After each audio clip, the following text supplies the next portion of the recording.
Traveling the Vortex.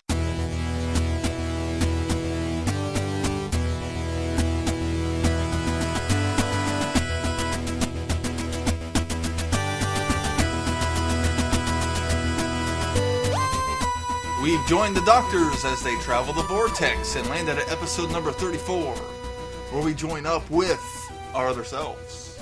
I'm Keith. I'm Sean. And I'm Glenn. It's not working for me. What's not working for you? Sitting out of sync. He feels like he's got some sort of routine where we have to sit in the same spot every week. Visual memory. It's not right. I'm waiting for my cues and they're not there. We've done it. We sat in a certain order. This week we're not in order. Because I'm used to the person on the far left going and then the person in the middle, which is usually me, and I'm not in the middle now. So I know when I need to go, but I'm not there. We'll cue you at the end of the show, too. So You better point at you. You better point.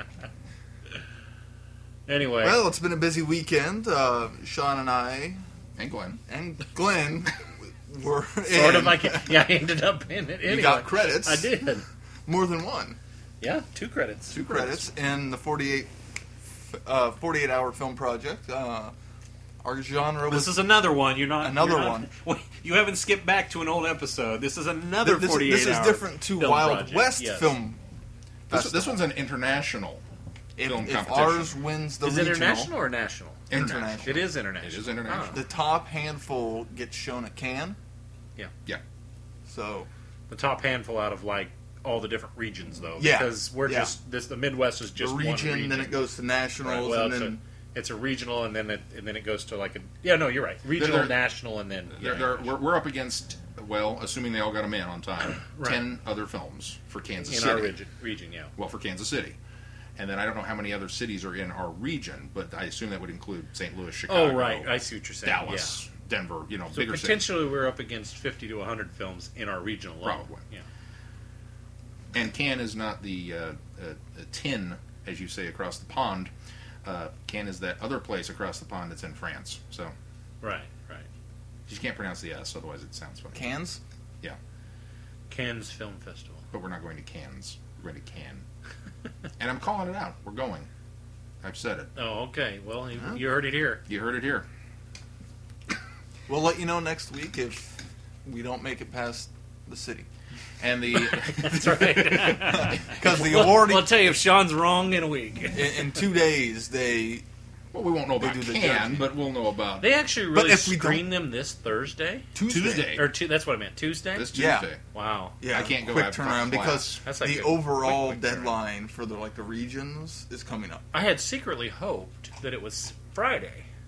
Because I'm actually off on Friday. Oh. And I would have gone, having not done anything this weekend, although apparently I had a hand in the story. But And you're in it. and I'm in it, but it had nothing to do with it this weekend. I thought that would be kind of cool if I went and represented us. Yeah. But I can't go Tuesday. I wish I could go, but I can't go Yeah, I Tuesday wish I could too, because I have a starring role in it this Yeah. time. Yeah, So, Keith is the star. well, one of these. One of two leads. Yeah. Not me. Not Sean. Nope, you got a Cameo. supporting role. That's not really a cameo. Yeah. It's a supporting role. I guess it is a sporting. He's a- I am the linchpin of the entire film. Oh, I think so. Well, that's true. I think so. Yeah. You really are. So, I'm a cameo. and for our friends across the pond, if you want to hear a really, really bad caricature accent, since we've done so much talk about the Brits and Watch exclusive. watch this one, and we'll make sure that we have links. Yeah, to we'll put a link on because the it is show online notes, now. It's yeah. on. If you're friends with me on Facebook, it'll be there, or you go to the Vimeo or Berkeley Square websites, and we'll have links to it. Yeah, So. Yeah. absolutely. But yeah, we had fun. We Yeah, it always was have fun. fun with these. So tired, but Personally, this one was more fun than the last one we did, because not just because I was acting in it, but just because there was more to do. More people could be involved than the last one, because it was such a small production. You know what I mean? we cast a very small boy and a lump of dough. Yeah, I in mean, the last one. most of the production was Dave, the director. Which, by the way, was a doing dark stuff. comedy. Yeah, I mentioned that. That was a dark comedy. That was a very dark. Yeah. We should have just re-entered that one. Yeah, it was already done. Just figured out. We did complete it in 48 hours. Yeah. They never said it had to be this 48 hours. Too that we didn't have the other criteria in Yeah. there. That's what we've been up to this weekend. Yeah. Besides that, I've been watching Cary Grant movies all day. So. Yeah, I was I've excited. been That's playing Infamous. an interesting list, too, of Cary Grant movies. Well, Like- not by my design. Well, I wondered. It wasn't until you What's added on it to the Netflix? bottom of Right, your it was post TMC. that- No, it's TMC is running their Summer Under the Stars, and today happens to be Cary Grant. Oh. And two of those, well, I should say 1.5 of those I had actually seen before. And then Room for One More, which was the last one I watched, I had never seen before. And it was enjoyable. So I'm interested. Did your children watch with you? no, the kids were playing Wii. Oh, okay. Yeah, they went downstairs. Caitlin bought. I would have been really surprised if Caitlin was sitting there No, watching it with Caitlin you. bought Wii Sports Saturday night, and Sunday morning taught my 3-year-old son how to bowl, and they bowled for hours and hours and hours today. So it was kind of nice because Dad rarely gets any TV time, Oh, yeah, I'm sure. and they played downstairs together nicely. No fighting, no nothing. It was a quiet day in the household. Holly had to work this morning, so Dad watched Cary Grant movies all morning. So it was a lot of fun. I like the old Cary digital Grant movies. Yo, babysitter. Yeah. He's one of my favorite classic actors. Well, any news this week? What do we got coming up? What do we got up for news this week? What's going up, this, Sean? There's this show. You might have heard of it. It's called Doctor Who. What? Oh, I think I've heard something. Yeah, but isn't it on a hiatus or something? I mean, you can't watch it. Isn't it like some British show? It is some British show. It is some British show. There's a lot of different people that played the main lead. Yeah, they keep changing them out. I don't know. Yeah, what a gimmick. I don't know that I could stick with a show like that. Yeah, it's kind of frustrating, actually. Sounds like James Bond. As soon as you get to a guy that you like, he's gone. Yeah. You know, I just don't see how anybody else could be that guy's doctor. But you can't even watch it now, right? Because it's not on right now. Well, funny thing, it's coming back. Wow. Oh, Get out. It's going to come back on television. Get Again. out. Wow. On, I think it's Friday. This coming Friday? I think it's this coming Friday. Are you sure? Well, The 27th? Really? yeah, On a Friday? on a Friday. I'll be darned. Yeah. You're really releasing it on a Friday? It usually comes out on Saturday. It's Saturday the Yeah, 27th. this, Saturday. This bit went south really fast at that point. I actually thought this gig was pretty good. I thought this bit was fantastic. It was a and then really you went, good bit. yeah, it comes out Friday. And I went, oh no. Same time the next episode of Torchwood Miracle Day airs. Well, we just broke some real news for people. What? It's on Friday? Sorry, guys. You still got to wait an extra day on Saturday. Fooled you. That wasn't intentional. I'm just stupid. Yay, Dr. Who's back! On Saturday. On so Saturday. Excited. So excited. With Let's Kill Hitler. Yeah, what a title. No, I'm serious. Let's just go. Right now. Oh, you mean us? Oh, okay. Yeah, us. Oh, Be careful not to miss and hit Eleanor Roosevelt. what? You ever saw that episode of Futurama? No. That was It's the from the new greatest season. episode. It was fantastic. ever. No way. Dr. Farnsworth He invents a time machine, but it can only go forward. That way, nobody can make a stupid mistake like becoming their own grandfather. Like Friday. Yes! So they step into this thing and boom, whoosh off, and he was also going to go like a minute or something. They wind up 30 billion years in the future and witness the end of everything. And then there's another big bang, and the universe starts over. So he's like, oh, this is perfect. We'll just ride it around the horn and come back to where we need to be. And they've been together for so long, infighting with the because it's him and Fry and Bender in this time machine, and they've been fighting the entire time. And he says, hang on a second. And he pulls a gun out. And they're like, what are you doing? He says, I'm going to just pop Hitler while I drive by. And he does hit him the first time, but then they miss their They date. missed their target date trying to get home. So they have to go So back. they've got to go around the horn again. And they miss and hit Eleanor Roosevelt. and then they return, and to avoid a They paradox... hit Eleanor Roosevelt? Yeah. The president's wife? Yeah. Oh my gosh. Oops. In order to prevent a time paradox, this universe is, like 3 meters lower than the original universe, so they land on top of the old time machine and destroy it. They materialize in, they're 10 feet in the air, and their previous selves, which were about to get into the time machine, when they're like, what happens when we create a paradox when we're both there at the same time, are underneath it, and it falls on top of them, and they crush themselves. And Farnsworth gets out and goes, well, that worked. It is a brilliant episode. Who was it that asked about time travel? Was that Mark. Was that Mark, Mark? yeah, he was asking about time Futurama. travel. That's another good time travel one for you. It's not total time travel all the time, but the episodes Oh, that they do. it heavily deals with time travel. Well, I mean, a lot. yeah, At Fry. least 3 episodes. Fry is from the present Well, day yeah, and yeah. ends up in the future. In the If you're going to do that logic, though, we could argue Buck Rogers is a time well, travel but show. but Buck starts starts in the present day, ends up in the future, and stays there. He doesn't travel Yeah, that's anywhere true. beyond that. Fry, there's a lot of episodes dealing with Fry getting back home, dealing with what's Nibbler. It's the whole Yeah. events. And of every setting time up they the do reasons. a time travel Yeah. episode on Futurama, it is brilliant. Yeah, they really do a fantastic And even when show. they do fake time travel episodes, it's pretty good.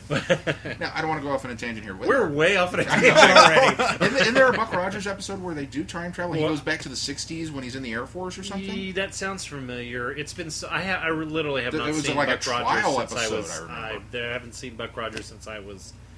I haven't seen all of Buck Rogers since I was a kid. Yeah. I've seen pieces of it on Sci-Fi within the last 15 years, 10 And years. see, I own it, so- but I haven't gone back to watch it Yeah, yet. so I just- that's one of that's on my list of series to revisit as a whole.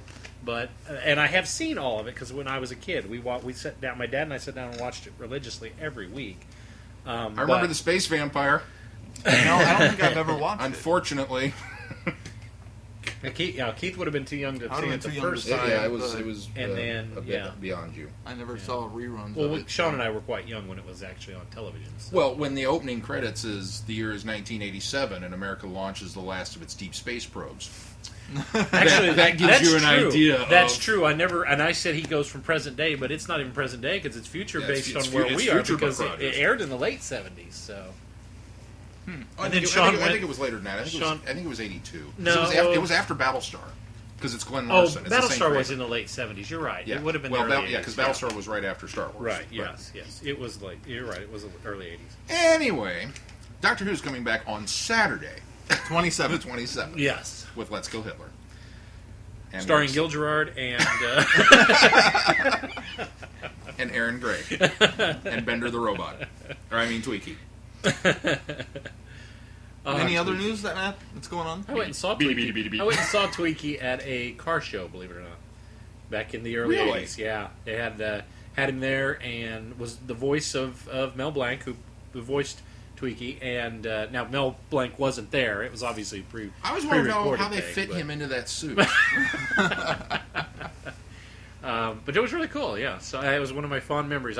Car show I could have cared nothing about. My dad had a great time. The girls up there on swimsuits revolving with the cars and stuff. But he had a great time. But yeah, I went to see Tweaky, and that was very cool. I saw the General Lee once at a car show. They had it at one of the car dealerships here in town. Well, Big Darth Zazie. Vader used to come here to car dealerships too, didn't you?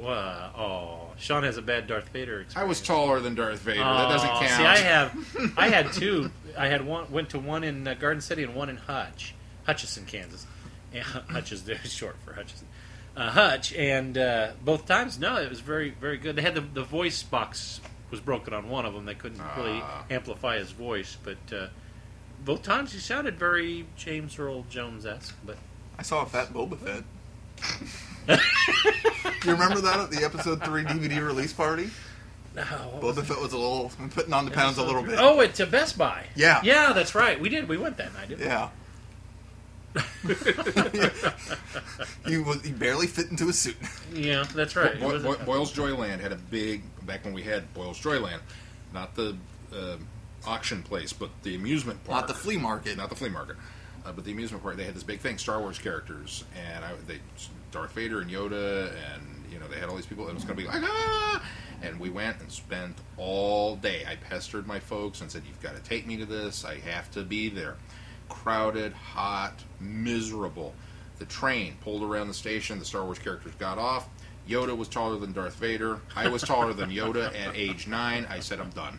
I want to go home. It was such a disillusioning experience as a child to be, I felt like little Ralphie in Christmas Story. A crummy commercial. It was that level of... Ovaltine? Drink more Ovaltine. Drink more Ovaltine? Yeah. We're it getting was way off bad. topic, and Phil and Jennings are now both pulling their hair out. So let's move on. Let's talk about Doctor Who. It's coming Yes. back on the 27th. It is coming back On Saturday. Saturday. Let's kill Hitler. with Let's Kill Hitler. Any other news? I don't think so. I think that was it. You had some big news you wanted Yeah, to well, talk you're about. gonna that post on you the were gonna internet? post. Oh, well, this is, I feel bad. As penance. This is what's your penance. Why do we my have best. these pre-show meetings? I don't know. understand. I'm visual. You and I know where we're at. Don't wave it in front of me. I don't see it. I'm even looking it up right now. It said. It is in front of It's you. right in front of me. On Saturday, the 20th, I meant to have a post on the website ready to go because we missed a birthday. A Doctor Who birthday. Who do we miss? Several. Several. Sylvester McCoy, Okay. Sophie Aldred, Okay. and Anthony Anley. Oh, wow. All share the All same three birthday. share the same birthday. Obviously not the same year, but... No. Although, wouldn't that be serendipitous? But I thought, wow. Could you really? imagine that day on set if they were filming? Well, yeah. Would they have filmed in August? I didn't look up to see if Survivor was filmed during That would have been time very frame. cool. Yeah. Yeah, I guess Survivor would be the only one. That's the only one that they're all in Yeah, together. that they're all in. But I meant to have that posted on the website, and because I tried. Well, I try to keep we'll up wish with all with three of them. birthdays. Well, we'll wish two of them belated birthdays. Anthony Ainley is passed. Yes. But, Yeah. Sadly. But happy birthday to the other two. Yeah, absolutely. Well, very good. Yeah, no, good news, Sean. That's great news, Sean. See, why didn't you remember that?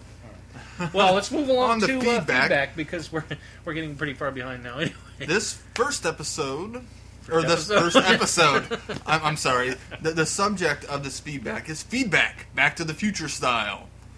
Da, da, So, da, da, da, da. Yeah. This actually was intended for last week's episode. and the keeper of the feedback And failed to I notice failed. it was there. I could try to justify it, and I've already apologized to Mark, so it's between him and I. The rest of you, too bad.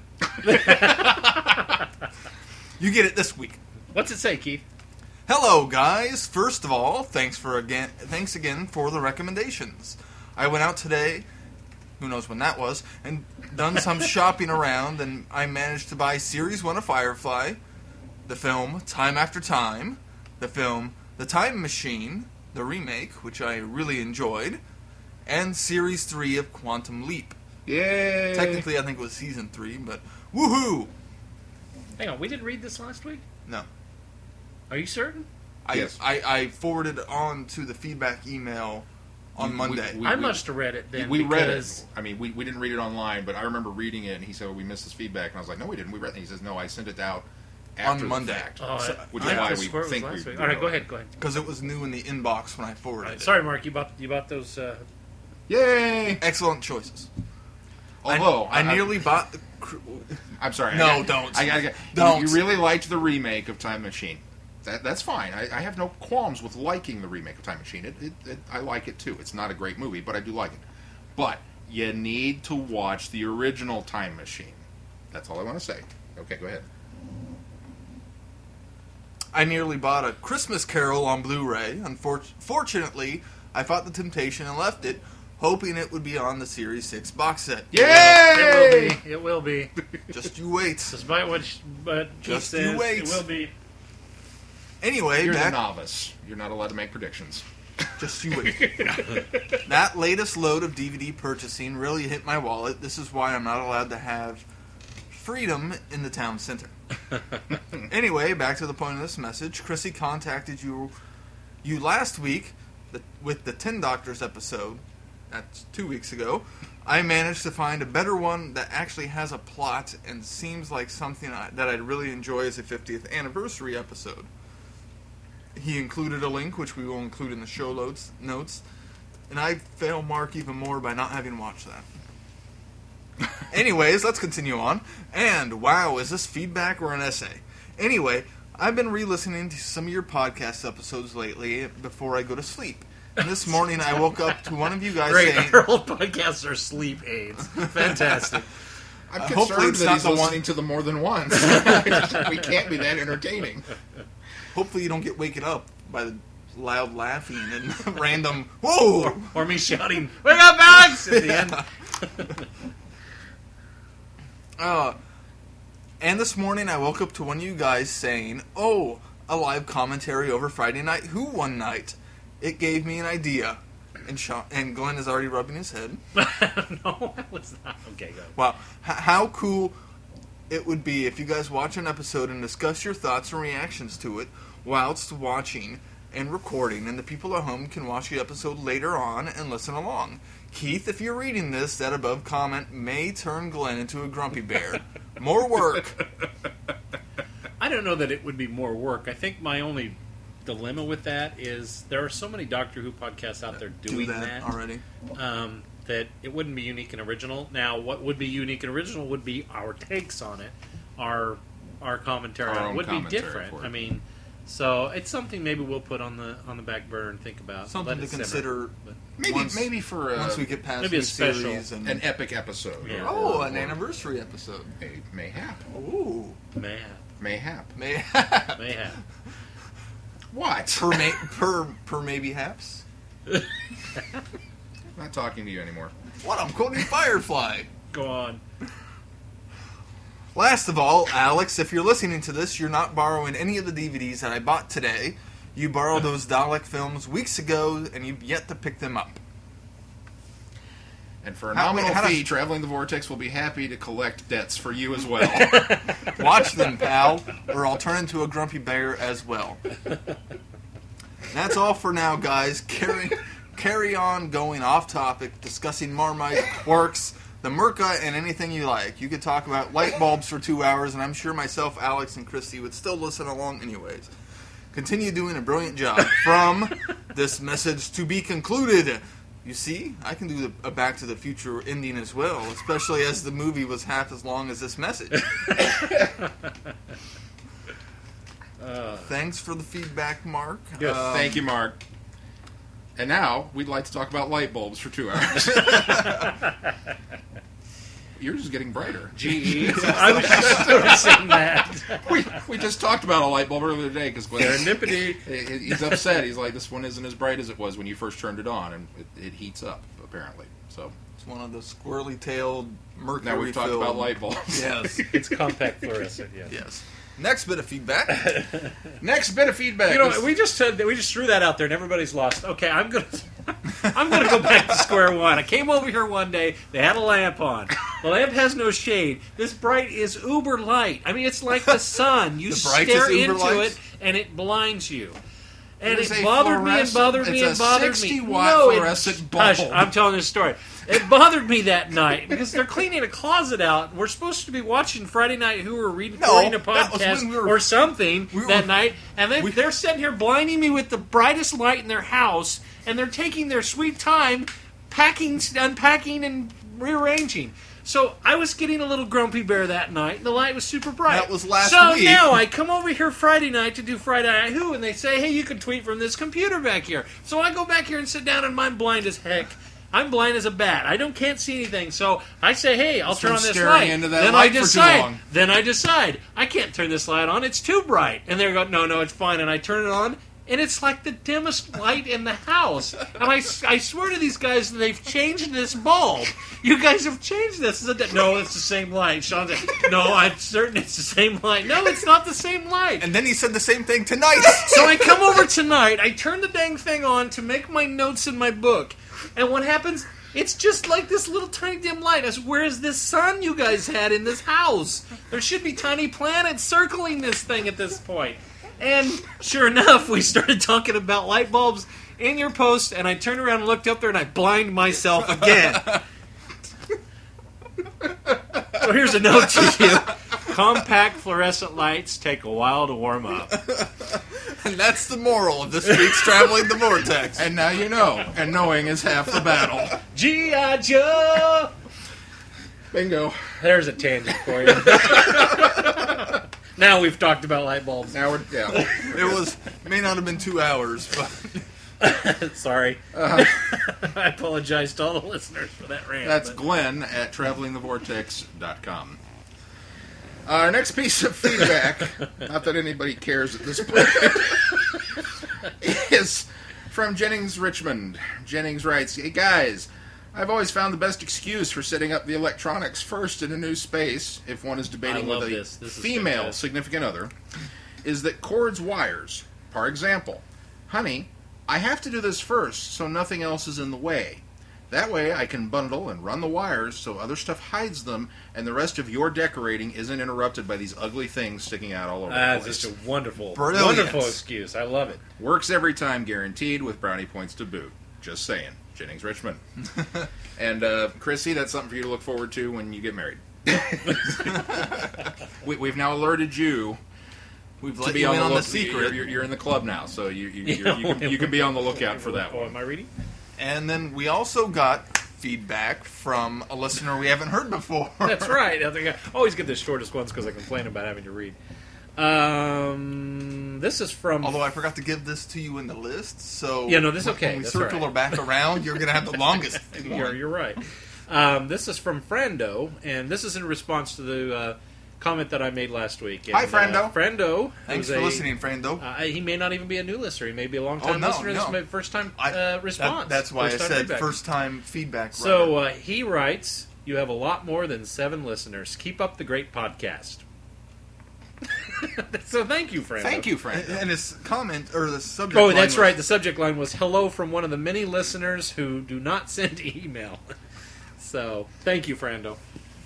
It's always And great I- to hear from somebody we normally don't it hear always from. is. And I will make sure that we update our nobody's listening to us rants to, we only have 8 listeners.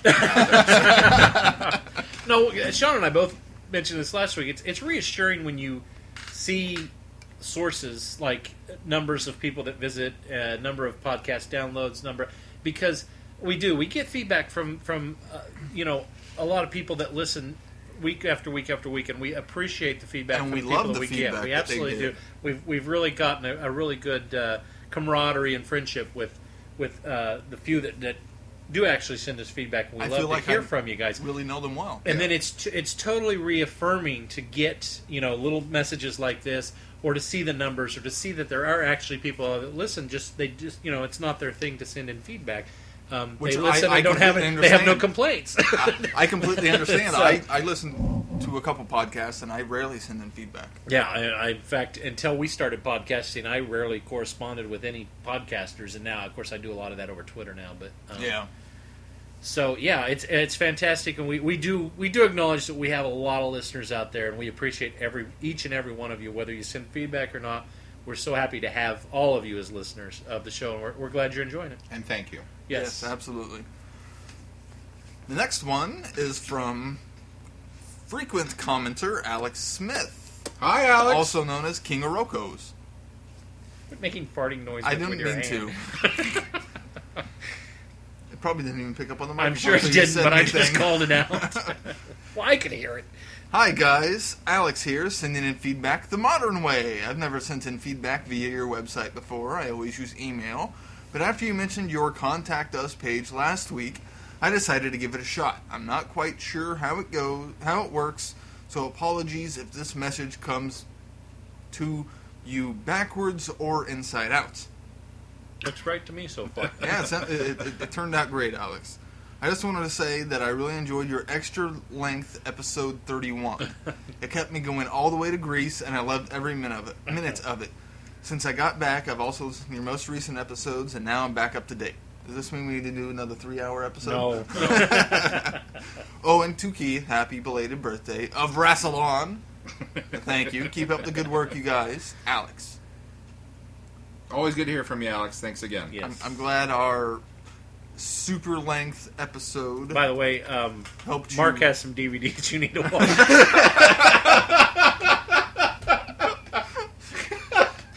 Go pick up your Dalek DVDs and get them watched.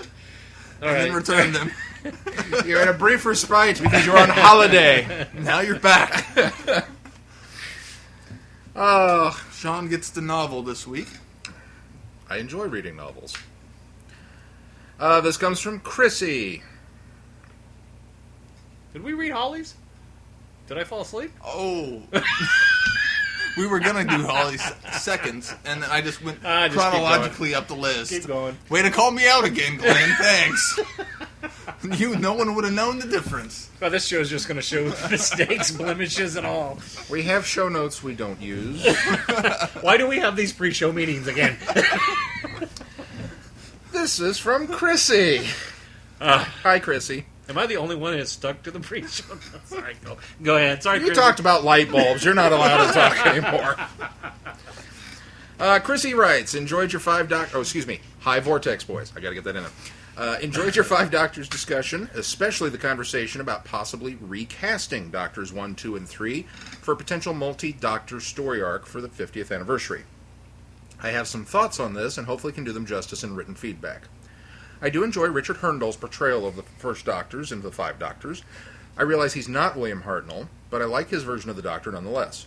I think if they keep to the spirit of the original portrayal of the Doctor, I would be okay with recasting.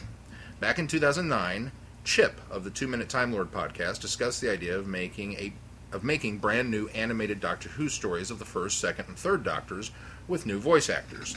It was an interesting idea, and I think it could be applied to recasting live action as well. As long as the spirit of the character is present and the storytelling is good, there's no reason there couldn't be a full-on 11 Doctor special for the 50th anniversary. And here's a link to the episode of the 2 Minute Time Lord in question, which we will have posted in our show notes. On that note, in explaining why the older Doctors look, well, older, I think we have one advantage. The guy who wrote Time Crash and first introduced an explanation for why a classic Doctor would look older is the same guy running the show now and gearing up for the 50th anniversary. I think Stephen Moffat did a great job of setting up why the 5th Doctor looks so much older. Now, granted, Time Clash is a fluffy little 7-minute story, although it's completely canon. Absolutely. Absolutely. Absolutely. But I think Moffat is capable of giving a decent explanation that isn't going to negatively affect any story he comes up with for the anniversary. In fact, I'm not worried about anything Moffat and the rest of Doctor Who production team come up with, because so far they have treated the story, the characters, and the franchise with great respect and done a fantastic job that whatever we end up with for the 50th is going to be amazing. Absolutely.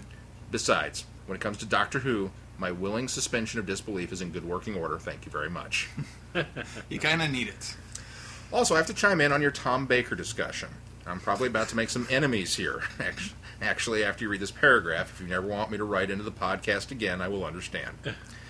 I've watched a good chunk of Tom Baker stories, and I'll be totally honest. I don't see why he's so popular. I think I know what you said. I don't see how Tom Baker could be anybody's Doctor. Art. I'm coming to join you, Elizabeth. Sorry.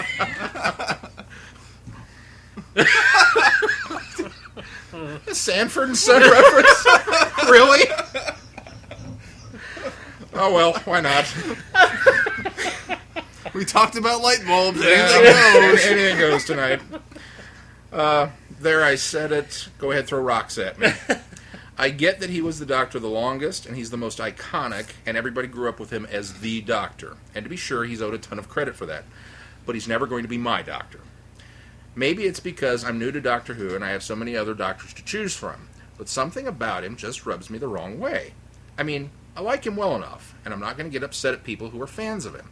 But I prefer Peter Davison, or Patrick Troughton, or even Colin Baker over Tom Baker. I think part of it stems from the fact that Tom Baker does have such a big ego, so much that he couldn't be arsed to come back for the 5 Doctors, and that really bugs me. I think some of that ego comes through in his performance. Maybe that's the appeal of the 4th Doctor, and I'm just too dense to get it. It's just not to my taste. Don't get me wrong, I can still watch Genesis of the Daleks and Pyramids of Mars, and I will enjoy both of them. Just don't expect me to take up knitting so I can have a Tom Baker scarf. The funny thing is that I love Sarah Jane as a companion, and she's primarily associated with the 4th Doctor. Explain that one to me. Luckily, you get plenty of Sarah Jane, or a decent amount of Sarah Jane in Pertwee. Just a season. Just one season, Yeah. Believe it or not. Still more than nothing. It is more than nothing. It's more than she had with Peter Davison. You'd be right. Exactly, see? Good math, Keith. More than nothing. Any Sarah Jane is good Sarah Jane. That's what I'm saying. Anyway, I love your discussion. I enjoy hearing all about your fanboy gushing over a story that's just fan wank, celebration, and unapologetic fun. I can't wait to hear your discussion of the other multi-Doctor stories and see how they measure up to your assessment of the 5 Doctors. Oh, boy. Aside from misleading titles. You might be sorely disappointed. We're in trouble now. Oh, As always, Chrissy, you're welcome to write in, even if you Yes. have a dissenting point of view. Nobody has to agree with us. I don't think we've ever... I can see her point of view. Yeah, Having not grown actually, up you know watching what? Tom Baker, I can totally see that. Let me say this. It's actually refreshing when I hear people say the opposite of what you hear most fanboys say, and that's, I love Tom Baker, he's my favorite Doctor. I am that fanboy because I started with Tom Baker. I grew up watching mostly Tom Baker, and Tom Baker's my doctor. I associate with him, both in a association with the show and just I love the acting style that he did and the way he portrayed the doctor. Do you think some of it could be age difference too? I very much think so. I think Because, like myself, if I were to have caught Doctor Who, unless it was reruns, there wouldn't have been actually because I assume it Chrissy's was in the wilderness. Are you saying Chrissy's closer to your age? Yeah. Yeah, maybe. Around my age. she yeah. is. She's not in the Not Jurassic our era age, with yeah, us. no. But No, but it's refreshing to hear people that have other doctors because you hear, and as a Doctor Who fan, you hear a lot of people say, "Oh, I love Tom Baker. Fourth Doctor's the best Doctor." Blah blah blah. So it's actually I love to hear opinions like that where they say, "This is why I couldn't get into Tom Baker, and this is why X Doctor is my favorite Doctor." And I love to hear that sometimes because it really shows the extent of the different fans within the Doctor Who community. That's why even people that just like the new Doctors, I love to listen to their opinions and hear, as long as they're not bashing the any of the former Doctors, if they have a good reasoned explanation for why they just aren't their favorites, then I enjoy hearing that. Well, I think that's the great thing about Who is we've had 11 different people play this character. And there's something for everyone, character-wise, in each of the individual Doctors that they'll gravitate to more than others. it's very frustrating. I don't know. I may anger a few people right now, but it's frustrating for me to read things on Twitter or Facebook or wherever. There's this very, I think of them as a small contingent of the David Tennant. Small but vocal. They're just they go beyond fans. They are fanatics. And all they talk about is how great David Tennant is and how rotten Matt Smith is. Yeah. And I get Shenanigans. I get a little upset at that. And I think to myself, wow, you guys are so far off base. But, and this is what really makes me ashamed of it, I was one of those people.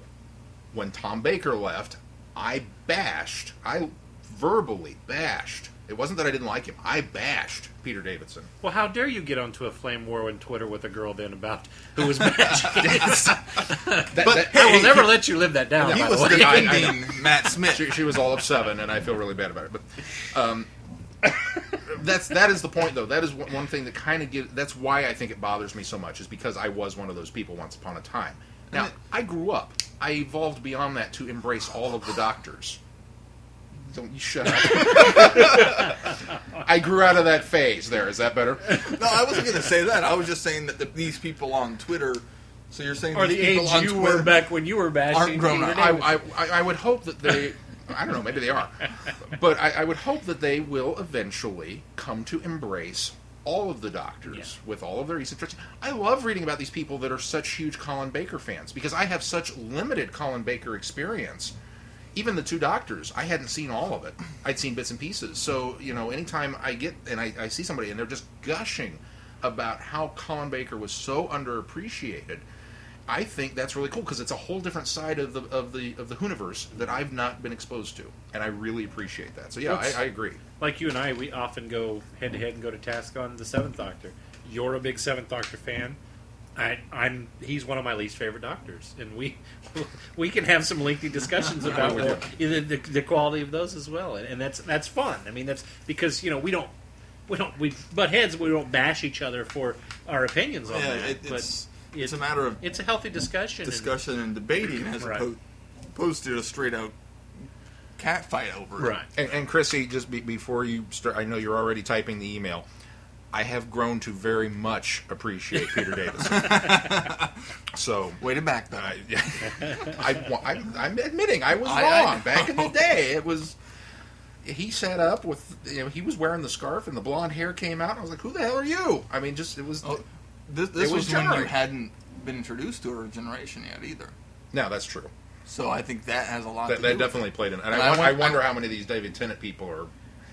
I mean, they should be used to it by now with Eccleston first. But maybe they didn't. A lot of them got on board with it was it really is the same situation. David Tennant was in that for technically 4 to 5 years, isn't it? 4 year era because he went from Series 2, all the way up through the specials. Right. And so he's been the Doctor in the new series. He's been the Doctor the longest.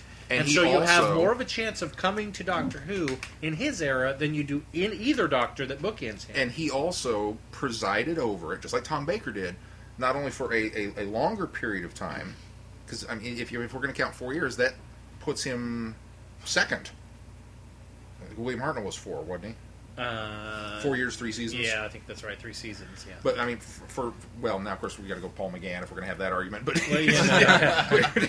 you know, he was there for the longest period of time, other than Tom Baker. But he was also Actually, writing the show at Sylvester McCoy's been there the longest. Yeah, well, yeah. If we want, if we're going to do that, but he's been riding that crest of as the show got more popular. He just happened to be the was there gatekeeper at in that the time. popularity. So, and I think that has a huge amount to do with Tom Baker's popularity as well. I really believe so. that. So. And especially in the United States, because that's where we started here. Because we weren't introduced. No one in the United States was introduced to Doctor Who in our day with before Tom Baker. So Tom Baker is the first Doctor as far as U.S. fans are concerned. Yeah. Until they went back and we started getting, a lot of the history and seeing some of the former Doctors. But for a lot of fans, that Tom Baker was the first Doctor. Yeah. So. Moving along. I'm reading this one too now. Last bit of feedback. Last bit is from Holly Mack. Holly from Wisconsin, or not my wife. Hi, Holly. Hey, Holly, not your. All right. Hey guys, sorry for the lack of feedback. I've been on vacation, holiday as well. But by the time you read this, I will be all caught up with the podcast. Keith, happy belated birthday and congratulations on quitting smoking. Thank you. On to the feedback. Episode 30, Love the Master Adversary Archive. Yay! Episode 31, I want to respond to one question that Alex gave you guys. Who would you cast as the 12th Doctor? My pick would be Peter Wingfield. Mythos from Highlander the series. Mythos. Oh yeah, that's right. Mythos from Highlander. Looks like Mentos, but Mythos from Highlander the series. Sadly, Peter.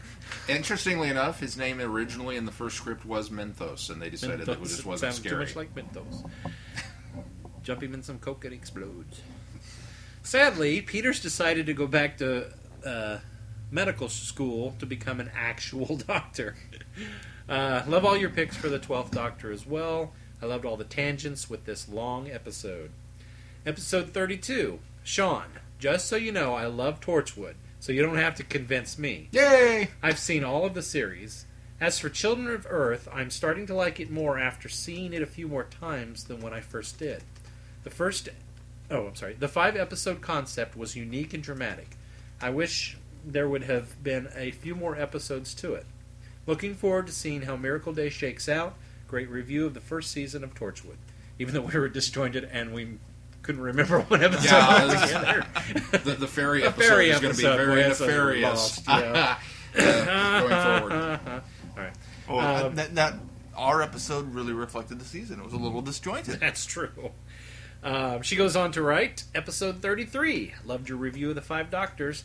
I'm going to have to go back and rewatch this one again. So looking forward to August 27th. Keep up the great work, and looking forward to the next podcast. Holly from Wisconsin. Thanks, Holly. Thank you, Ollie. Thanks, not my wife. And if you want to send in feedback, you can just go to our website, travelingthevortex.com, and click on the Contact Us page. If you'd like to send it directly to us, you can send it to feedback@travelingthevortex.com. Or you can call our Google voicemail number, which I don't have in front of me because Keith has closed his laptop. But your laptop Why is do we right in go front of over you. the show? Oh, we didn't touch that on the show notes, did we? But it's also on the contact page. Yes, go to our contact page. I thought But you were don't going to go- say you can also follow us on Twitter. Oh, I always do that. I know. That's Because why I know that one. That's why I was giving that one. Okay, to you. well, you- I set it up. You can also follow us on I held Twitter. the football. You could have come up. You'd- I you'd would have yanked it yanked it back. out. You're Charlie Brown.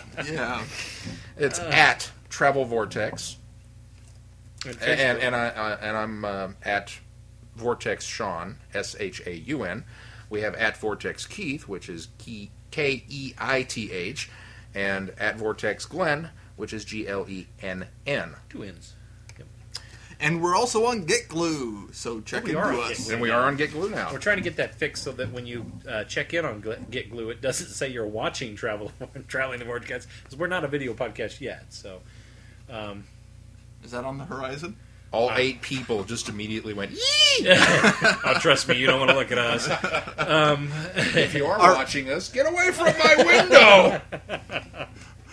Our Google Voice number is 913-890-3025. And, of course, you can follow us on Facebook as well, or like our page on Facebook, and that is www.facebook.com/travelingthevortex. Now, for all you Brits, that's traveling with one L. 1L. So now that we've corrected everybody's spelling, which we've established is not our strong suit. I think since they've been around longer, their spelling is probably right. But I don't know, they had weird U's to things. well, that's true. And they call ZZ, so... We kicked them And out they of our called country and said, Omega. take your dictionary Omega. with you. Yeah, I was going to visit that when we got to the Three Doctors.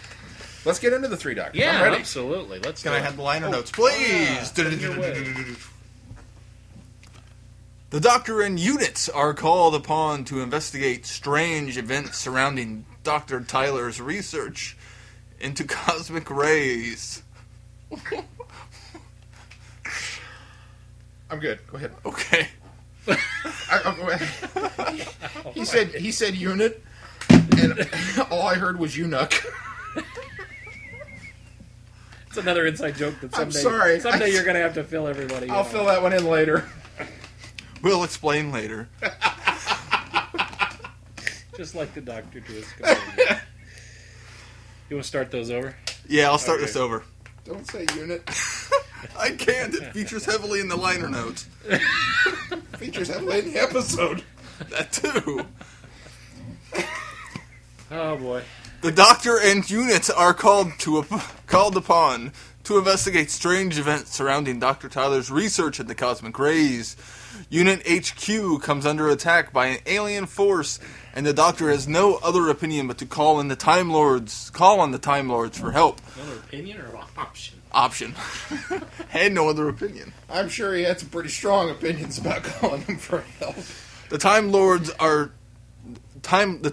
too are under attack from a mysterious power emanating from a black hole in space. With power reserves failing, the only way they can help the Doctor is to break the first law of time and allow him to help himself. The first and second Doctors are lifted out of their time streams and sent to Earth to help Spoilers. the third. Between the three of them, they must find the solution to the threat that not only endangers units and Earth, but to the future of the Time Lords themselves. Da-da-da! I've been writing like 4 times during that, and you That's would long pause. liner notes. And I was ready, and then There's you a kept lot of going. liner notes. Wow. Wow. A lot of episode, though, too. There's a of lot story. going on. And it was fantastic. But with only 2 of them. But the title lies! Again. Yeah, no, now you have to give him credit. At least William Hartnell's in this more than Tom Baker is in Well, the that's- Five Oh, Doctors. I agree. And, He's it's the actual, one that's upset about it. It's actual Well, this was the one I dialogue saw for first. this and shot for this story. So But this was the one I saw first, so I'm going to be upset about this one it's more. funny because in the Three Doctors we really only get 2. In the Five Doctors we really only get 4. And by the time the 2 Doctors roll around, we kind of wish that they just only had 1 in that one. So go ahead. We'll get to the 2 Doctors later. I think it would have been awesome if they would have called it the 2 Doctors, and then you're surprised by seeing Hartnell. How awesome would that have been?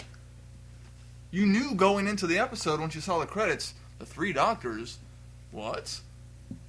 And then they surprise you, like, the second episode? That's like saying we're going to have a Dalek episode. It's the blah, blah, blah of the Daleks, and there's no Daleks. No, that's why I said Oh, the wait 2 a minute. Doctors. Hang on, I've got an idea. That's why I said the 2 Doctors. Stephen Moffat, I know you're listening. The absence of the Daleks. You can have that one, too. Well, anyways, going back to the story. Those who have listened to the podcast knows how much I love Pertwee. Yes. Pertwee is my classic doctor. Yes. But in this episode, Troughton steals the show. The Yes. entire time. He is so fantastic in this episode. And then when the two of them are together and start bantering, oh, it's just so much fun to watch. I mean, the initial setup is kind of confusing, and you're like, okay, well, all right, sure. But then Troughton shows up, and you don't care anymore if it seems a little ridiculous. And then they get sucked in, and then we get introduced to Omega. And then the story actually develops. And once I no longer have access to the Three Doctors on DVD because I He's am always not living talking with about Sean. moving out. is. He got here last week. I'm planning for the future. For 2 episodes, all he's talked about is when he's gone. When you guys are no longer living together. That's okay, Glenn. You can move in with me. I gotta have plans to get my Doctor Who fix for the future. And this is one I will definitely own because it is so enjoyable. Luckily for you, It's on Netflix. Well, it is, but it's also going to be coming out in a special edition. Ooh! So I'll buy the special edition, and you can have this edition. I plan on buying the special Yeah, edition. you and passing this off just to keep Mel. your crappy regular edition. I'll get the special edition and Keep put it on the one shelf. up on you. No, I No, plan but on getting. I almost didn't buy this one Let knowing me- that it was coming out in a special This edition. was but fantastic. Let me jump in and address something here because I disagree that Patrick Troughton stole the show. I think he shines in this, and I absolutely love him. And I think he's he's shined in this more than any other second Doctor story I've seen. This is the thing. I think he shines in this as he's fantastic, but I think this is a well balance between the third and the second Doctor. I don't think he upstages anybody. This is true. He doesn't upstage I don't think he as steals much. any shows. I think that this is an equally written. These parts are equally written in this because this really is a John Pertwee story. This is in his era. This is With his face. companion. Yeah, his companion. His face adorns the opening credits. It's a Pertwee story that happens to have the first and second Doctor in it. And they do a really good job of balancing this story out between the two Doctors. And Hartnell, I think, had he not been ill at the time and able to do more, I think that It would have been even- was it Robert Holmes that wrote this one? I'm looking. Oh, this was this was Bob Baker and Dave Martin. You're right. Okay. Holmes did 6. Two Right. Doctors. So Baker and Martin did a fantastic job of writing it, and even with what they gave Hartnell for his limited What he could basis do, works yeah. really well. Oh yeah, and it worked with Hartnell stuff. So I disagree and that that's he a good upstaged, point. or you didn't say substage. You said he Stole the show. But I don't. I disagree. I guess why I say stealing the show, after having watched it, looking back on it, the memorable scenes that bring a smile to my face come from Troughton. See, now he comes close to stealing the show in the Five Doctors. Oh, I agree with think that he does statement steal the last show, week, yeah. and I think you're the one that said that, and I would agree with sentiment there. But I think it's more equally written. And I think I enjoyed Troughton even more in the Five Doctors because of the Three Doctors. Okay. And I think I will enjoy Second Doctor stories in general more because of the Three Doctors and the Five Doctors. It definitely gives you a new appreciation because my first exposure to Patrick Troughton was the Five Doctors. That was the first time I'd ever seen any Patrick Troughton stuff. And so going back and seeing Patrick Troughton stories now, it's like, there he is, and it's very cool. I don't know. I agree with you that it's a very balanced story.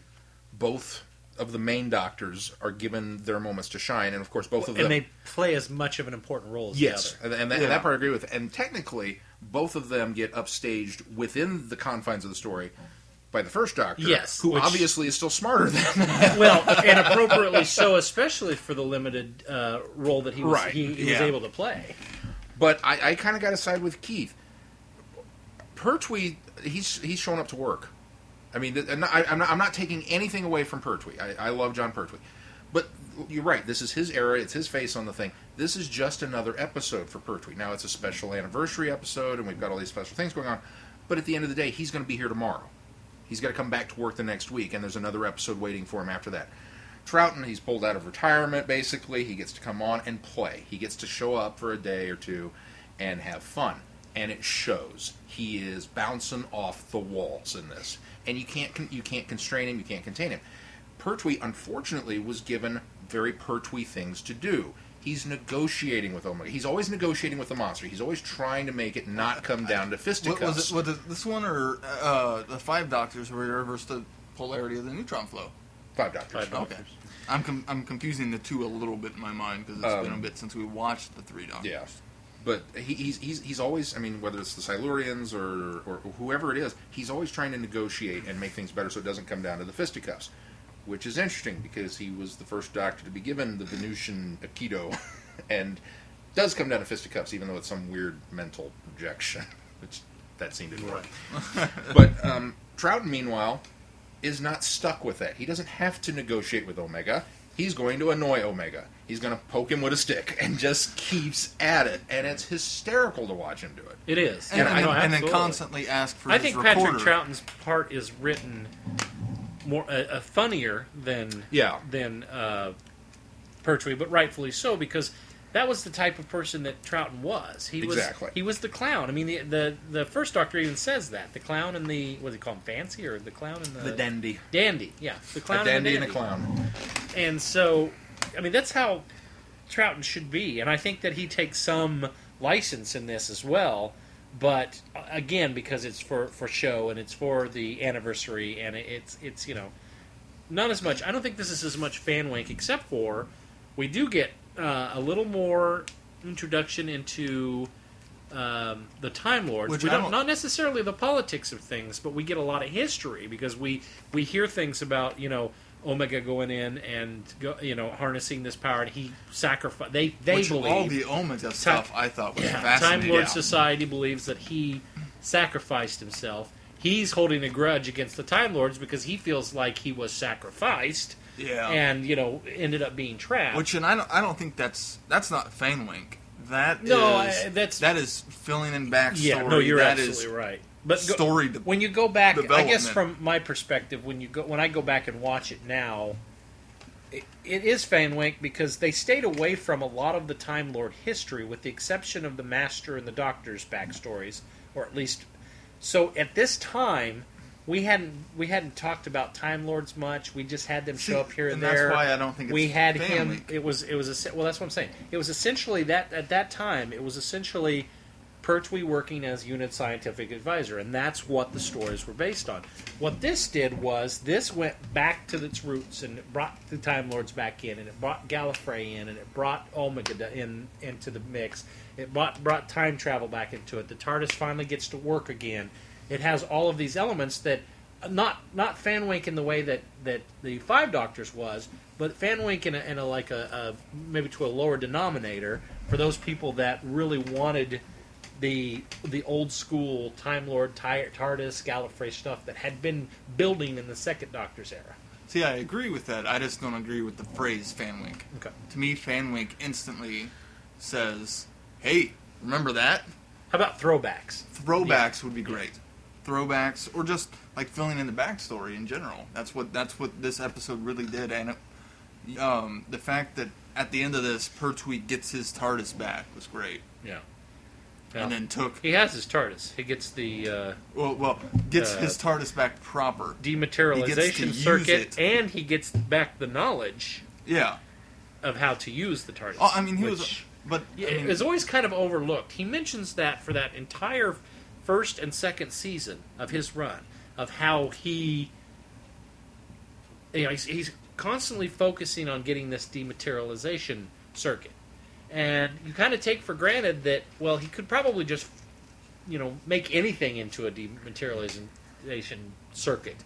But what they've done is they've also a TARDIS with vacuum tubes strapped to Back to the Future. Exactly. What they've also thrown into that mix is the fact that they have also taken part of his memory of how these things work, and so it's like a twofold thing. And so, but you kind of take that for granted. You don't think much about that through the season or the seasons until we get back to here, and they kind of remind you of that. Yeah. You're like, oh yeah, that's right. Now, he didn't have working knowledge of how to run the thing either.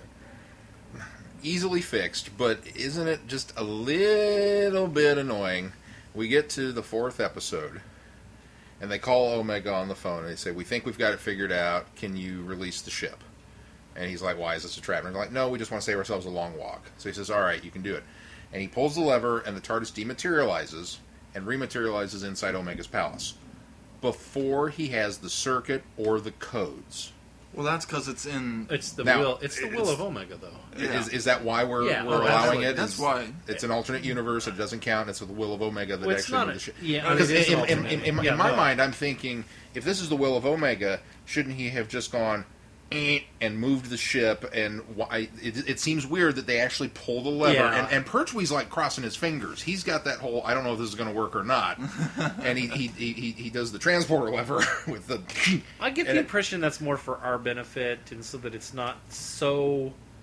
I mean, they liken it to everything's kind of an illusion, because, he does the trick with the pencil where he makes the pencil disappear, and then he pops out the flowers, and he's illustrating the fact that this is all really just an illusion put forth by Omega. And so I think to make that more, I think that's more for our benefit with the thing dematerializing, materializing, Okay. because it's a Time Lord thing.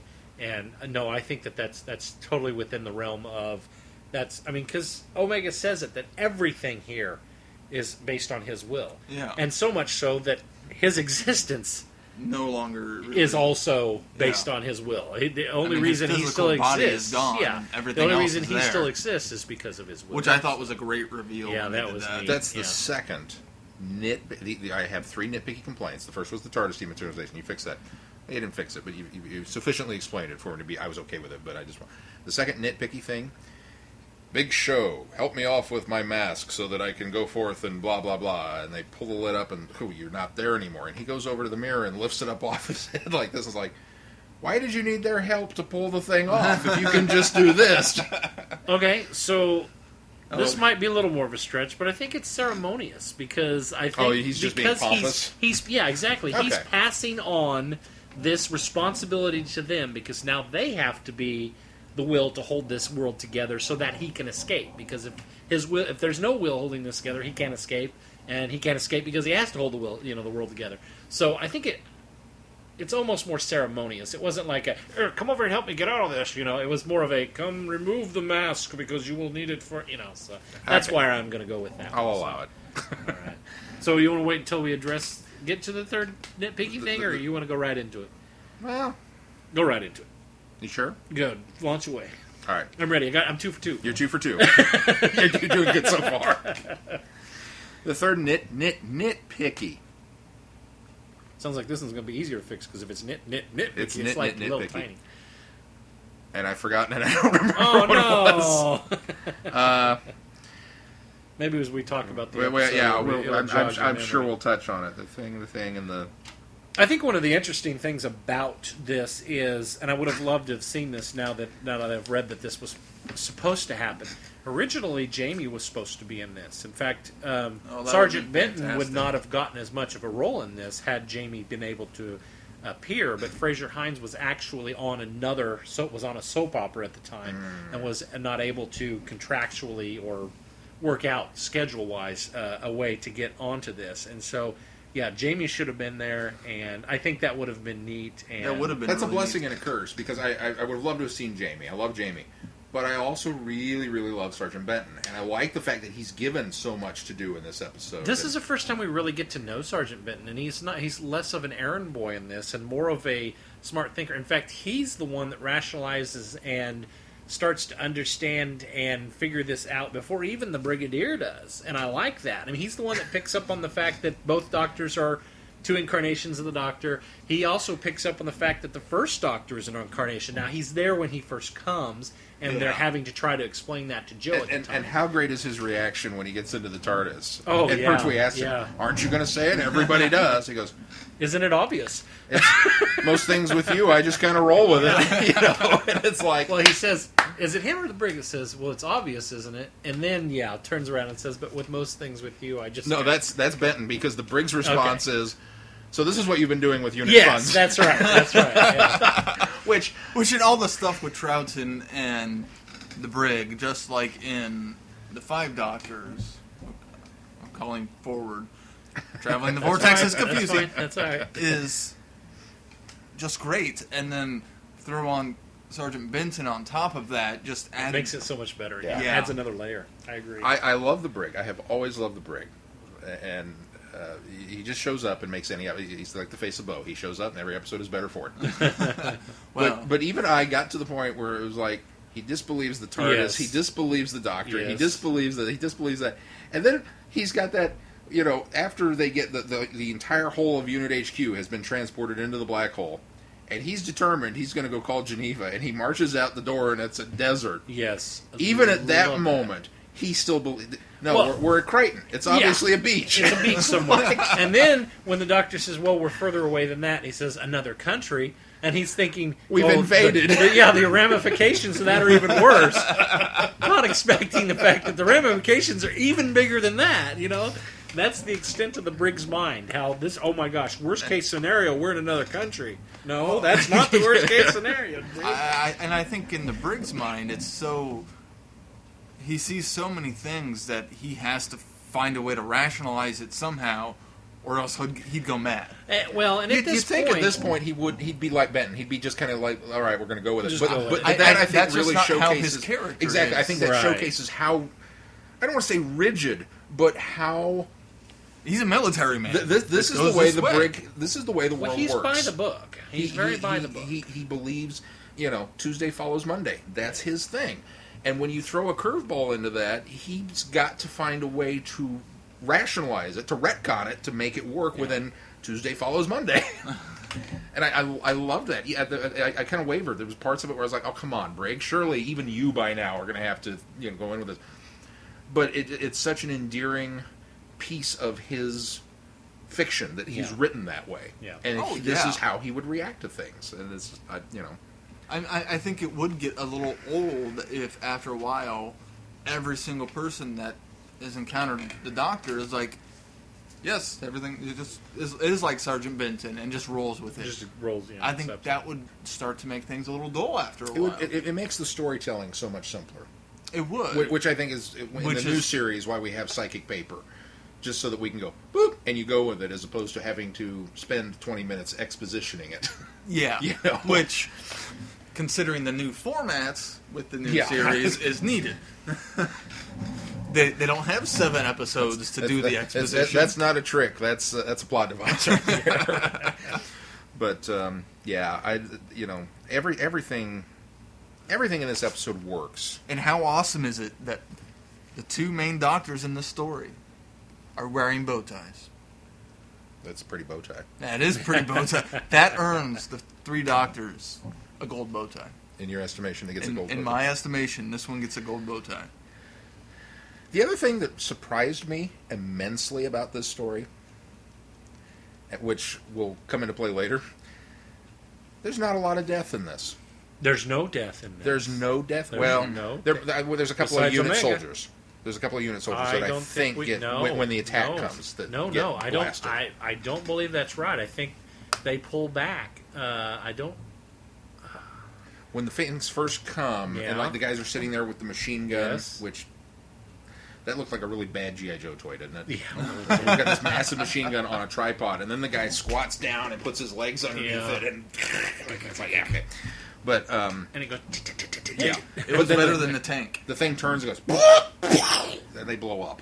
I'm pretty sure they're dead. I didn't think a person blew up. I thought that the machine gun blew up. They were just mortally injured. But they're Yeah, no, but there's mortally no, yeah. wounded, but not dead. in any case, they're red shirts. I can accept red shirt deaths. People die in Doctor Who. This happens. The scientist made it, Yeah. which I was not expecting him to when I first watched this. Right. The gamekeeper, Yeah. the whatever he was doing Oh, out yeah. there, he made it. I was not expecting That him felt to. like a random his name? character just Ollis? thrown in. Hollis. Alice, Alice, yeah. Alice's wife made it.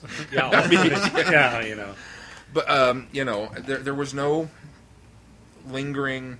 Wow, that person's gonna, because that's why Doctor Who's known for that. They set us up with these characters that we think, I like this guy. That means he's probably not going to be around in the next frame.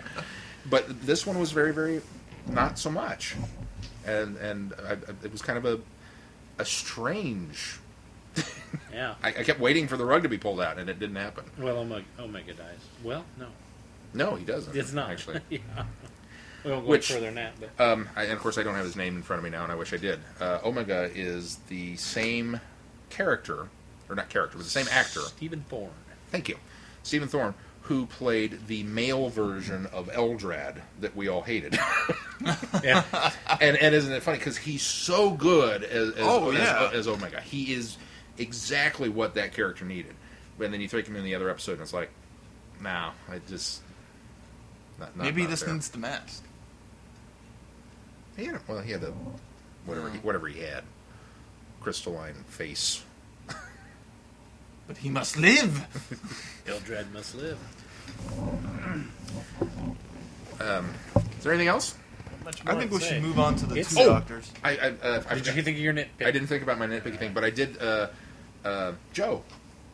Oh, Oh, Joe. Mad props Yes. to Joe in this episode for not coming across dingy. she didn't come across dingy. She didn't come across ditzy. I don't remember her Devotion to screaming the either. doctor. Devotion to the Nice doctor in is this. very nice, and she goes out after him to prevent him from being zapped. Of course, gets zapped with him, and has some of the best lines. She does. When he said, Pertwee's trying to explain, he is me and I am him, and we're all together. Goo Goo G'Joob. I love that. that. That's such a laugh out loud moment of that, and she figures it out. Oh, yeah. She's at the end of the story going, well, Trying to explain. you're to, two Time Lords. You should be more powerful than him. And it takes them a moment to go, oh, yeah. We Yeah, should be able to conjure up a door. She got to shine in this episode. Yeah, she really and did. For as little that she does, I mean,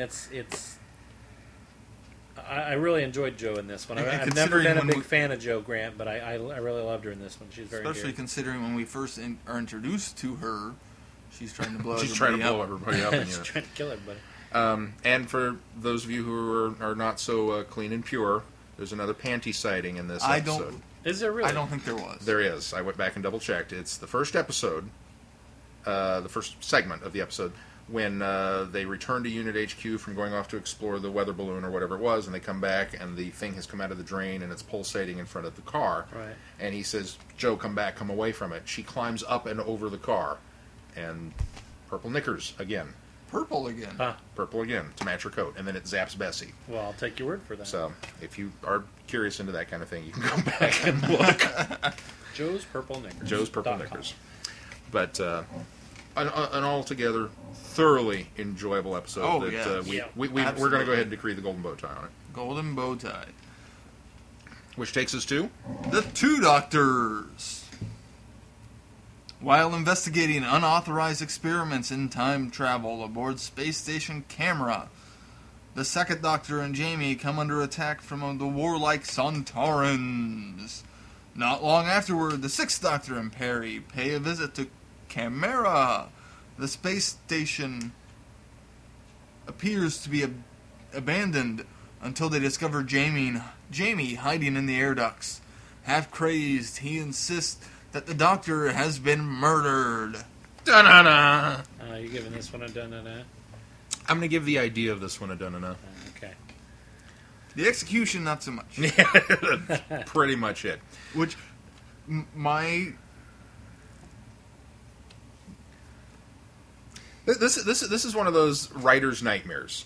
Yeah. On paper, they went, okay, we've got Sontarans, we've got multi-doctors, we've got this space station where there's these time travel experiments, we're going to go to Spain and do some location shooting, and then we've got this weird little offshoot Van de Gump race that's obsessed with food, and we're going to throw this all in a blender and hit frappe and see what happens. Yeah. And it doesn't work. No.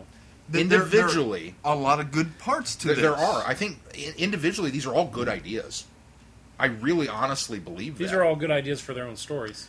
That's the problem. It tries to do too much. I think it would have been great, like, okay, just changing the food-obsessed people, because whatever Shock Eye was so obnoxious through the entire episode, so annoying.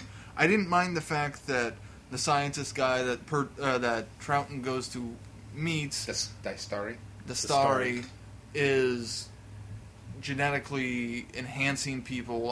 I'm completely fine with that, and the fact that she is what's that character's name? Chessene. Can't remember. Cassini. Cassini is a product Look of at that that. memory like a trap. Got it. I think that would be fine without having Shockeye there. Shockeye- Shockeye was really the weakest point to this. Of this Shockeye was good at the beginning scene when they materialized in the kitchen. it was good establishment. And he was funny. And he was good chasing Jamie down the corridor. And then his one-note joke got to be way annoying too much. Yeah. Are you dead yet? Well, I mean, we just- did. We dragged Will it you out all the way shut to the up end. about food? It was like a Saturday Night Live skit that just wouldn't end. Yes. I mean, like I said, in small doses. If you'd wanted to use him throughout the entire episode, but in smaller doses, Yeah, he'd pop up and be like, "I'm hungry," and that's it. I think it would have been fine. It would have been funny. But he was such a driving force with his, Tales of Candlelight. I must taste a human and You know everything. who he like that. reminds me of? He reminds me of Fat Bastard in the Austin Powers? Oh, yeah. Fat Bastard was an unnecessary person in those films, and was done so over the top and so annoyingly that the character for grades. It one wasn't gag, even funny. and- Yeah, yeah. it should have been a one gag thing, and it was dragged way out for. It's because too Mike long in Myers all the does a really films. great Scottish Yeah, accent. and So so let's that's create a what, character this is to what go with this it. character reminds me of. Is And he kind of looks like Dean Stockwell. Did you notice that? More of a profile. I'm going to have shot. to He beat looks you like- down now. Profile, he looks like Dean Stockwell. I didn't I think he didn't looked think- like Dean Stockwell. Dean Stockwell at does all. not have orange flaming Well, eyebrows aside from the orange flaming eyebrows. and warts. And my other major issue with this episode, or this story. Should we talk about the potato heads? No, that's not even that. The Sontarans don't bother me. The The giant, oversized, the giant Sontarans. freakish, tall Sontarans don't bother Circus me. escapee Sontarans. How did Chrissy tweet out? It was something went wrong with their batch of clones. That's what it was. Yeah, so I'm fine with that. At what point on the Sontaran homeworld did quality control take a back seat to we need soldiers for the war? Well, it's got to happen They at must. some point. The Routons must be kicking their butt. Do we ever get introduced to the Routons? Yes, Oh, okay. that's. Sean. I'm sorry, I can't do it with a straight face. Yes, So we we- get introduced to the Routons. Yes, we do. Are they like the Dominators and No. bad? No, They're not that bad? Or are they worse? We'll see. we'll explain later. We will explain later. I had somewhat of an issue with the Doctor just stumbling into himself. I've always gotten the impression he takes great care, not even if he goes to the same place, not to go to the same time frame. I'm glad you pointed that out. I because- had an issue with that, and then the use of Troughton in this episode, where he's captive almost the entire story, and it gets turned into the freaking. He gets the munchies really badly, and then it's not till the end that he becomes himself again. It didn't feel like I was watching Troughton. Yeah. Troughton is agree. fantastic in the first part of the No, first Troughton episode. is no good in this at all. No, Uh, in the first it's part of the written first badly. episode. First part of the first episode, yes, when they're on the That's- space station, that- I would that- agree. that is Troughton, That that's is- fine. that's my second. And at the Doctor. end of the episode, that's fine. Somewhat. The everything in the middle is the problem. Yes. This just didn't feel like It's like he was either going to go on holiday, or he was injured, or he was sick, or something, because he was just tied up and indisposed way too long. Oh, yeah. They could have utilized him and made this episode 10 times better than it is, and they or not missed even a beat included here. him, and I Baker. enjoyed Jamie more than I enjoyed. Oh yeah, absolutely. Baker got tied Second up, Doctor. and Perry had to rescue him somehow. Yeah. I would have been fine with that. It was just he's such a great actor from what I've seen, and brings such character to the Doctor that it was underutilization. That's just it. If you're going to have a story called The Two Doctors, let's get the two doctors together and have them do stuff. Versus, Yes. we spent so much time in this time period, and then so much time in this time period, Yes. and then when they are finally brought together into the same time period, one of them is tied up on a table and out of commission, and we have to go rescue him. Well, okay, I guess that And kind of then sort of drives gets the plot. bushy orange. Oh, but now we've mutated his DNA, and I mean, Troughton spends. I mean, this is technically, even though it's only 3 episodes, it's technically a 6-parter. Right? It was Yeah. written to be a 6parter that Right. they aired in 3 It segments. would have. And well, Lengthwise, in it's the same. Lengthwise, it's a in the 6-parter. U.S., it did air as 6 parts, 6 25-minute Yeah. episodes. So And Troughton's out of commission or tied to a table, or tied to a wheelchair for probably 3, and missing At completely least from two-thirds one of that it, we're yeah. dealing with the Colin Baker stuff. Yes. So it's just it kind of falls apart on that level. Yeah. I did like Colin Baker in this though. I did too. I thought he was great. His and Jamie interactions were great. Yes. You could feel that history there. Pairing those two up, it was funny because, well, it almost works too because Jamie feels out of place. Jamie feels like he feels out of place with this doctor because it takes him so long to understand. And I never get the impression that Jamie ever really understands that this is his doctor, 4 generations later. But for Colin Baker's character to the 6th Doctor to just fall right back into familiarity with Jamie works so well, and so you've got the two dynamics there. That You've was got written well, Jamie, and that who is was working acted well well. with the 6th I think it was Doctor. acted well more than anything. Is working well with the 6th Doctor, but still has this not certain he understands why he has such a good relationship, and the Doctor falling right back into that relationship with Jamie. That was a shining point. And that's definitely Colin Baker. That's where I would attribute that. I mean, I'm not going to deny that part of it was written well, but I think more than anything that was Colin Baker being a fan. It could have and been being written able well, to fall and into that. it could have fallen apart if it wasn't acted well. Yeah. And if it weren't for Colin Baker, it would have. And then Jamie, or more Perry flirting with Jamie was kind of fun to watch too. Yeah, Their interactions was nice. Yeah. I really like Perry in this episode. I know that she's not Glenn's favorite. No, she I has. know why you like Perry in this episode. She has moments. I'm going to say that was badly written. Hey, there's Perry. Why, she's putting clothes on? No! Perry, she's got some moments in this one, but yeah, overall, she's too whiny. She's Perry. Yeah, she's got. There are some episode or some stories in the 6th Doctor era, even in the end of the 5th Doctor's era, where I actually could tolerate or like to a point Perry, but yeah, I'm not going to get into that. We'll talk about that when we do our companion. I think the fun thing with Perry, especially in this episode, is that because Colin Baker's Doctor is a grumpy bear, he comes across as very arrogant and He's crotchety. he's like the crotchety. first He's kind of like the Doctor. first Yeah. Doctor. And Perry's the one that, because she is not the granddaughter, who Susan put up with it because that's just grandfather. That's just the way he is. And Ian and Barbara didn't because they didn't get it. And they had that buffer to go through. She's seen him in a different form and not that's crotchety. true too. Perry doesn't have that buffer to deal with. She's having to fulfill both roles. She's doing both roles, but she almost blatantly attacking him in every episode that they're together. Why can't you do this? Why can't you be more like this? Why do you have to do that? Why can't you? And I think she's kind of the voice of the audience in that case. She's the buffer for us as to, She's striving to make the Doctor a better person and a better character. And the fun thing is, for me, there's this underlying. This is just how the relationship works. The bickering is not true bickering. That there are moments of real bickering and that they are fighting. But underneath it, I think it's almost more playful banter. I think it's bickering the way Troughton and Pertwee bickered with each other, being the same person. I think that's kind of the same bickering. It comes across a little angrier and it comes across a little more forceful. But that's just how their relationship works. And I think they get it, even if nobody else does.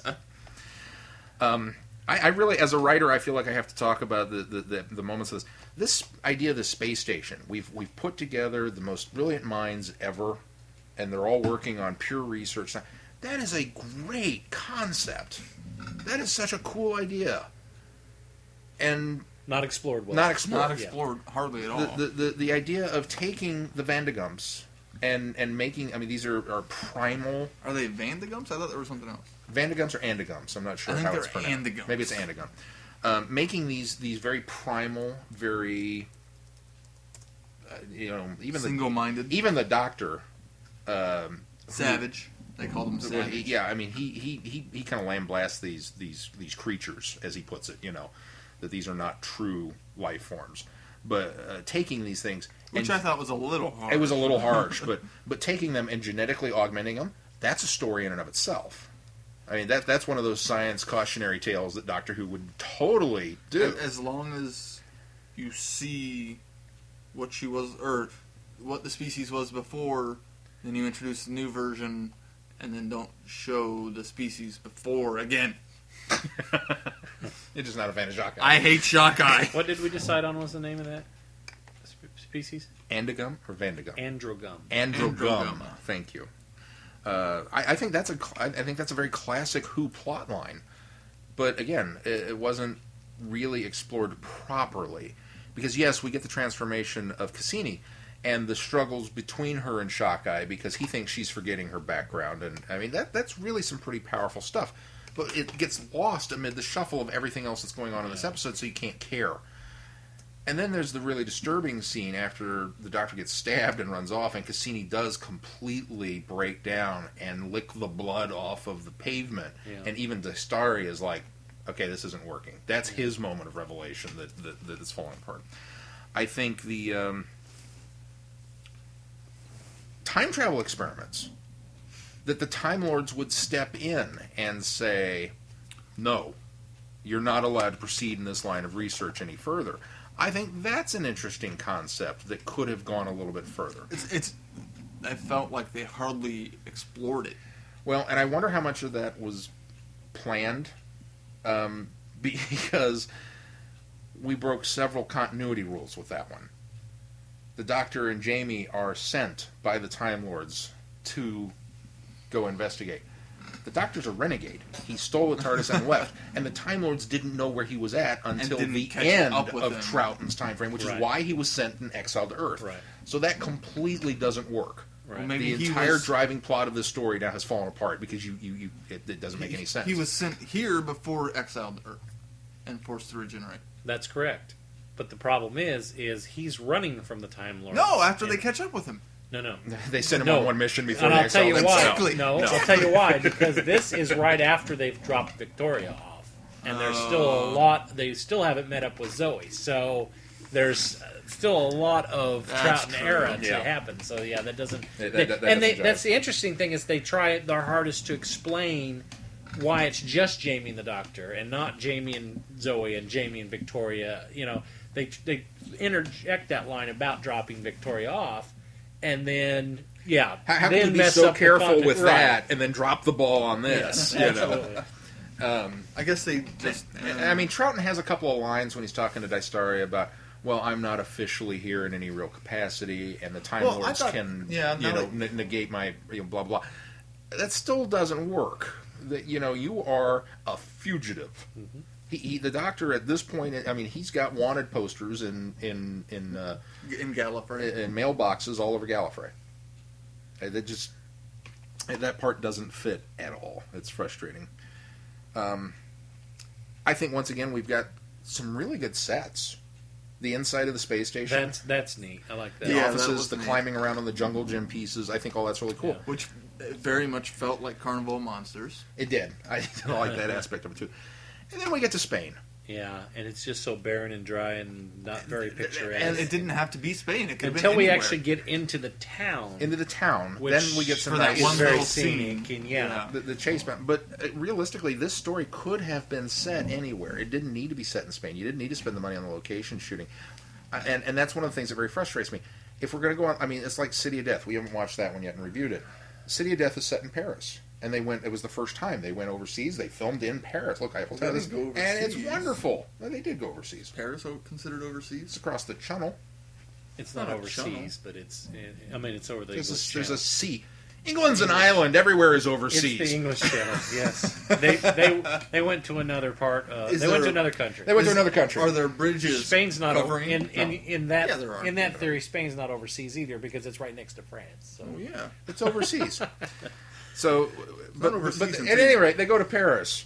if you have to cross one sea, it's not overseas.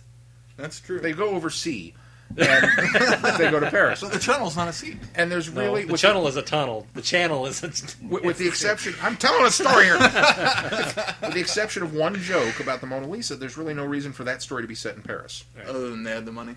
other than they had the money to do it, and let's do it. Well, then they should have spent the money on the Santarans instead of going to Spain. or even Well, they better could have saved. story to eliminate Quite frankly, Shockeye. they could have eliminated Anita and Oscar, and I'd have been Oh, perfectly we haven't even fine got with to this. Anita I've and been Oscar yet. perfectly fine with that as well. Yeah. Those two characters seem the most absolutely pointless, and it's out of almost place. it's almost like we put Oscar in there to try to make you like the guy, so that his death at the end of this is even more impactful, which I think is the worst death scene, and it's very dry. And when first time I saw this, I thought it was a comedic element. I thought he got stabbed and like made this big deal about it and was going to like keel over, and then they were going to go, it's just like a scrape, and he was going to, because that was the kind of the That was the character vibe they setting were up. going. Yeah. No, the guy's really stabbed and dead, and there's no. There's no outcry from the diners. No. They're still sitting there eating. Yeah. Who looks spaghetti sauce? Yeah, it's just, and that's the other thing. No deaths. The doctor seems uncaring at a point. I mean, he makes a comment and he makes a eulogy there, but it just He makes a seems Bard so, reference. Yeah, I mean, it just means it seems so. he was very. Uh, Colin Baker had a lot of unfortunate James Bond moments in this story. That's a very good Because he's description of got the bad quip after Yeah. everything. Now, the Doctor does that in general, but it. No, they really feel especially Bond in this here one. Yeah. Anytime somebody died, he was there with a glib one-liner, and it doesn't fit The Doctor. the Doctor. No, it not really at doesn't. all. And it bothered me when he did it after he killed Shockeye. Or not... Shockeye. yeah, he killed Shockeye at the end. Yeah. Which is just out of character. Yeah, so Which I got the the impression way that it's was done. self-defense. If it's done in self-defense, then it's a little forgivable, but it was almost as though it was too calculated.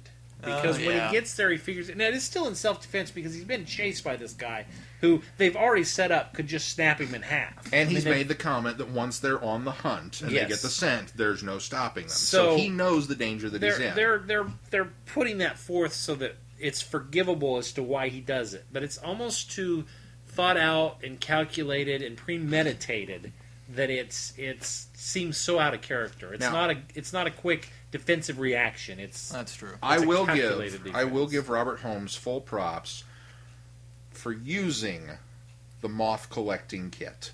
We've got this character of Oscar that we didn't like. You set him up, and the whole time I'm thinking, man, I hope this guy gets killed.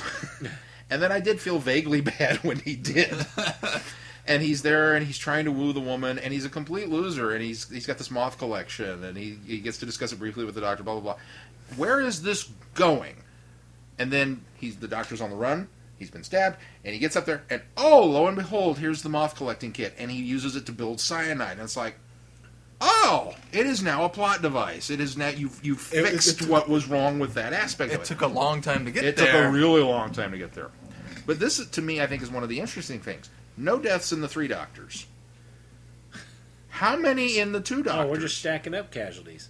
And so many of them were not needed. No, absolutely. They get back Well, to... they had a lot of characters. I they mean, didn't obviously, need either. off screen, we killed everybody on the space Well, station. we assume they killed Donya, and what was her name? Donya. The old lady at the... Yeah. Yeah, Shockeye just Got walks her up and name kills here. her right out. And again, not needed. She was old and blind. There was no reason to... Donya Arana. Yeah, there was no reason for it other than to... Take her house. I guess make Shockeye scary. Because, killing a I'm sorry, blind 90-year-old woman is With really... clown eyebrows, you're never going to be scary. But he kills her. They killed Oscar, obviously. Stabbed him. We had 3 stabbings. Yeah. Because, the doctor gets it in the leg. Right. Oscar gets it in the gut. Right. And the Sontaran gets it in the leg. Yes. So there's that. There's the constant threat of cannibalism. Yeah. That was overdrawn, I thought, or overdone. Dystari dies. Yeah. I'm missing one. Well, both Sontarans get. Oh yeah, both Sontarans get it bad. One gets blown up. Well, one gets affected by the grenade weird things that were down there, and then It's a galactic the glycer. worst. Yeah, the worst is the head Sontaran. What's his name?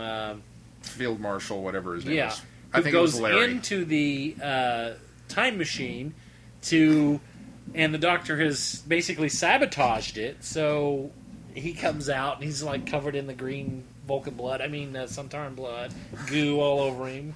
Jell-O. And, yeah, Jell-O. This is an argument that I've long fought with.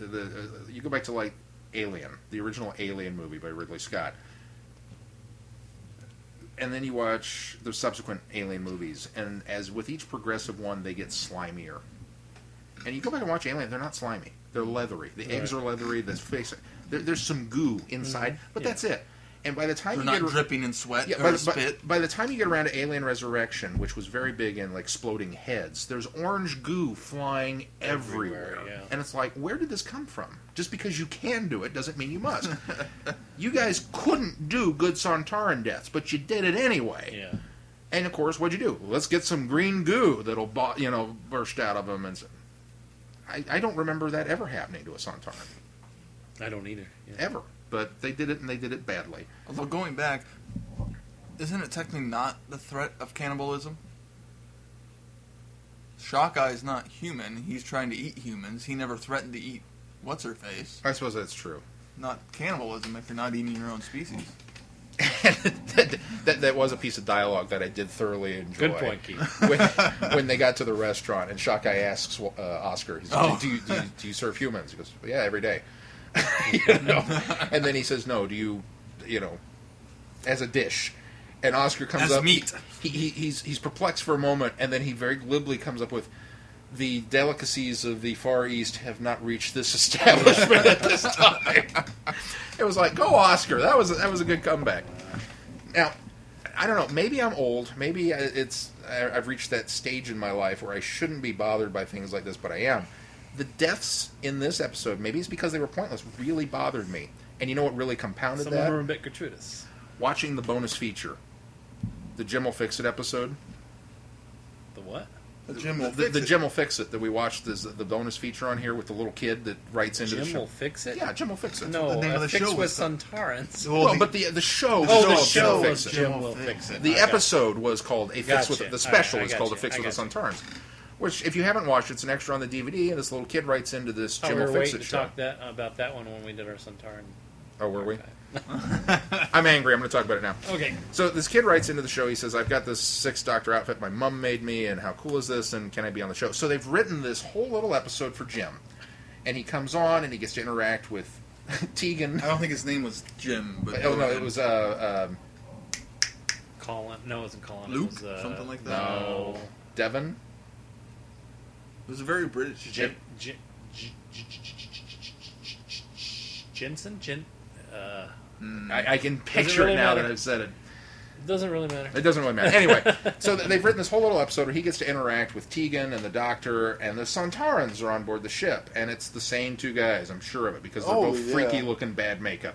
And tall. And tall. And we get through this whole thing, and at the end of this little episode, the Doctor has set up something, and he says, do it now, whatever your kid's name is. And the kid presses a button, and the Sontarans explode.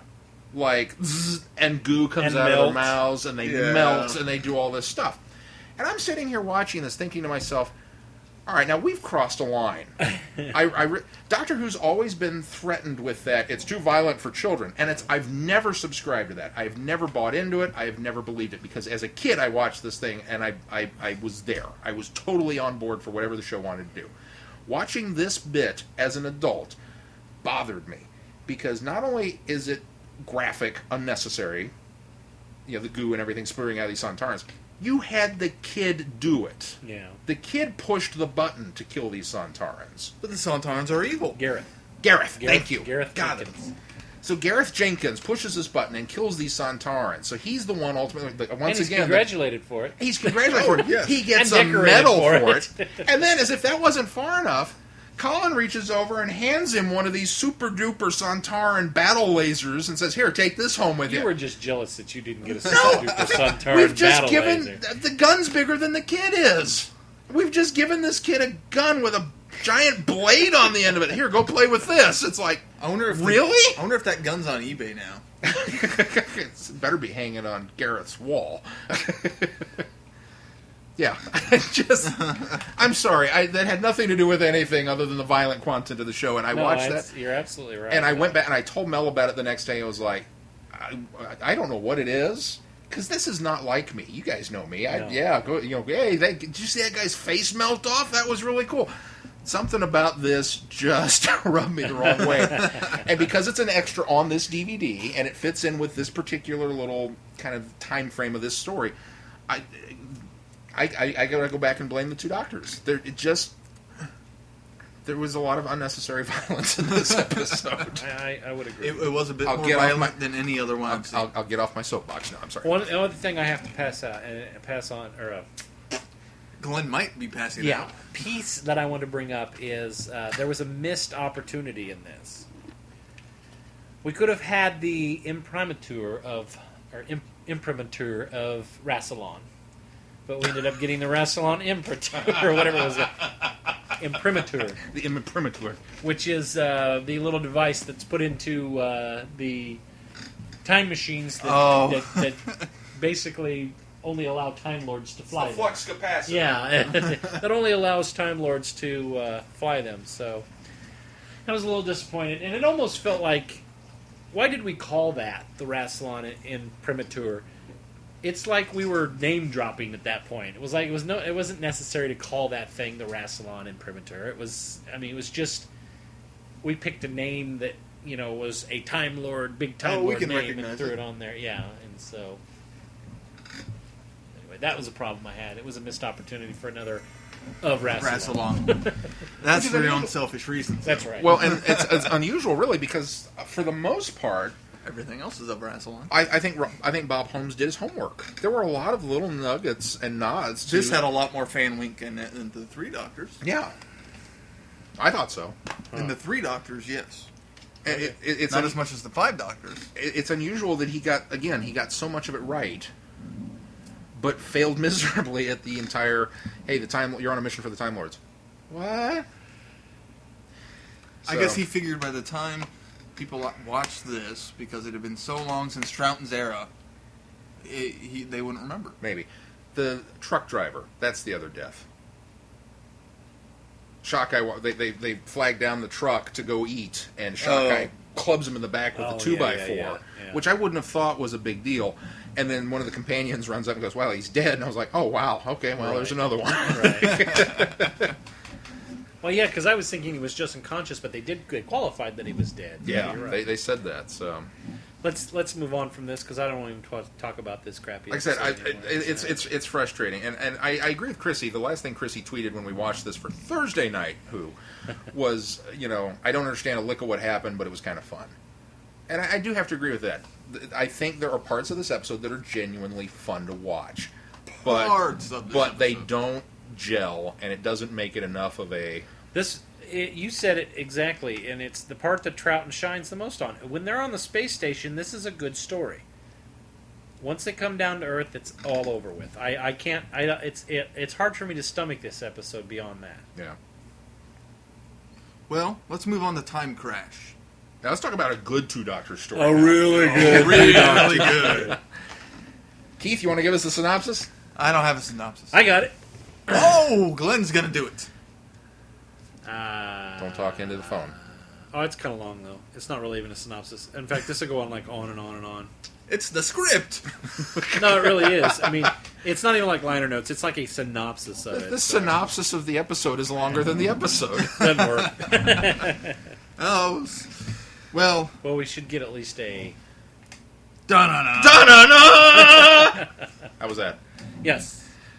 Time Crash. It's a little 7-minute Children of Need special that John Barrowman introduced, which unfortunately you didn't get to see the intro. I didn't get to see the introduction. You I didn't know John Barrowman did it. He introduced it when they did it on the special, as opposed to the DVD extra, which is just the episode. It fits very much at the end of Martha leaves the ship. And well, it picks right up with Martha. I mean, it's right there. She walks off, says, I'll be back. She leaves. David Tennant puts the button up, and you get this TARDIS shaking and weird exploding. out of sync effect. And then... Which we had at the end of the episode, but then something else happens. And instead of the... we don't get the weird out of sync effect. That's the difference. When he pushes a button, this time we get the weird out of sync effect. And the TARDIS moving, blah, blah, blah, blah, blah. Because we get the same moving crash at the end of this that we get right after Martha, right after he pushes the button in the... Oh, here's a short. Too late. Oh, We've already talked about it. Never mind. And then, of course, Fifth Doctor, Peter Davidson, standing there next to him, and they get the what? Yeah. What? And then the fact that Peter Davidson thinks he's a fan instead of himself, that whole bit until he realizes was fantastic. And then how David Tennant's doctor knows how to do it is fantastic. Wibbly wobbly, timey wimey. I completely Absolutely bought into love it. that. It's such a cheat that works really well in this little tiny thing. It works well here. It works well for me again in time and space because it's a short, fun little. This is just the mechanism for this episode. When wibbly wobbly, timey wimey things like that don't work is when they're part of an overall When they're stretched out too resolution. far. Well, their overall resolution for a story. Yeah. And where Christmas Carol ends up doing it right and works it in well. Peter Moffat does it right. Steve Moffat. There are episodes where they've done things similar to that where they don't work, and so You have to be very careful. And so I'm far, much better with it as a setup as opposed to the resolution. yes, Yeah. yes. So far, Stephen Moffat, I don't think has goofed it up. No, I don't think But he has either. there have been other instances where Knock on wood. yeah, there have been other instances where okay, I've written myself into a corner. Wibbly wobbly, timey wimey, it all worked out. Yeah. No, No. that doesn't. You're cheating. Even with Doctor Who fans, that doesn't quite Yeah, work. it doesn't. But in this, it's fine. It does raise some interesting questions. If David Tennant remembers, because he did it, and he will be Peter Davidson remembering what he did, or vice versa, how come none of the other multi-doctor stories brought it up? That how come I don't remember this from when I was that? Here's the Fix that one, Glenn. well, I can't because I've always explained the fact that with the 5 Doctors, the reason why none of them remember this happening previously is because they're pulled out of time, and it's a convenient vehicle for that to happen. Where I always believed that for the same idea that you guys said, just shoot one of them and they'll all die. And I said that's not the case, that they would have to be returned to their own times before they died, or before Right. they ceased to exist, because they're pulled out of time. I think that They are. that kind of wibbly-wobbly, timey-wimey works when they're returned to their own time zones. They may perhaps at that time all had a joint memory of that happening, or when they are returned via the time scoop, maybe they don't recall that at all because they happen to be out of their time streams. I would think that they would remember. Yeah. After the event. But the problem with It doesn't that, then, work in the 3 it doesn't Doctors, work in the and 3 it doesn't work in the Doctors. 2 Doctors. Because, Patrick Troughton shows up. John Pertwee should have remembered this. Yes. Oh, I remember when I met my future self. Yes. Yeah. And then it happened again. And then it will happen again. It's just, yeah. And the other thing that bothered me is it doesn't even bother me so much in the 3 Doctors that they don't remember, but they're making it a point in the 2 Doctors where Cullen Baker's, well, obviously I was here before, it's just, I guess that amount if of they were time is... pulled out of time and something was orchestrated by the Time Lords to cause this to happen. Which is why I have more problems with, I think, the 2 Doctors than the 3 Doctors or the 5 Doctors. Yeah, because those are instrumental. Something outside. Well, and see, I force liked, doing it. I liked the attempt in the 2 Doctors to try and when Perry asks, you're in danger, you're being tortured. He goes, well, of course I don't die. I'm here. Yeah, that right. he's already justified. Yeah. Right. It doesn't matter what trouble I got into back then because I'm still here. Right. But Well, and we're being very, very We nitpicky on Time Crash at this point because No, you really nitpicky can't- works though. you It can't does. remember It's perfect. absolutely He does every remember, single thing. so it doesn't suffer There's what your the other retcon. ones do. A Time Lord's memory is just like a human's. They don't remember every single thing that happens to Well, them. I'm a little more forgiving pretty in the sure 2 if- Doctors because we're 4 generations down the line now. You didn't remember the events I'm of that. pretty Same thing sure with 10 if I Doctors. ever ran into a future version of myself, I'd probably remember that. But then you can't mention it to your future self when you're in that present time because it'll cause it. But David Tennant did. It's true. They were in the TARDIS, therefore it's safe. They're in a state of temporal grace. already It in doesn't the- count. Exactly. No, everything about this bit works. It is funny. It's fast paced. It's fun to watch. It gives good, as Chrissy mentioned in her feedback, gives good explanation as to why Davidson looks different. Shorted out Yeah. the time differential. We'll soon be able to button that code again. Right. Yeah. It was such a nice little quick mention to totally fix and retcon the fact that he looks older at that Yeah. point. Which I mentioned the other night because when I saw Time Crash, I hadn't readily seen any Peter Davison episodes right soon before I saw that. And now we had just seen the Five Doctors, I think, the night we watched Time Crash, right? Yeah. And so doing those back to back really made Peter Davison look old. I didn't think the first several times I saw Time Crash that Peter Davison looked all that much older. He obviously looked older, but not all that much. But boy, when you see a younger version of somebody and then see him in the 20 years later, Oh, a yeah. huge difference. You know what's funny? I almost go the reverse. I watch Time Crash, and I don't think Peter Davison looks all that old in that. I think he looks really young in the Five Doctors. I mean, he steps Well, out. that works, It's too. like, who is this pup? Because he's, You're reverse engineering. I'm reverse engineering. I love that once again Moffat has given us. It's a throwaway line, but it all of a sudden Opens the door of possibility. it fixed and explained 40 years of Doctor Who history. When Peter Davison looks around and goes, "You've changed the desktop theme," It really did. it just all of a sudden was like, "I'm there. I bought Yeah. it." It makes so much And sense. then it comes back into play in The Doctor's Wife, which is fantastic also. Which we talked about my problem with that in The Doctor's Wife is I would have liked to have had it called something different. It was cute and clever that you've changed the desktop theme, and it makes sense and it's quick and it explains things very briefly. When it's recalled the desktop theme again in The Doctor's Wife, that was like, you could have said, you've changed the matrix of the... I mean, something that would have been a little more scientifically and then acceptable. have one of the companions call it the desktop. Well, theme. you didn't even have to do that, because we already have been explained in Time Crash. Well, who said it in Doctor's Wife?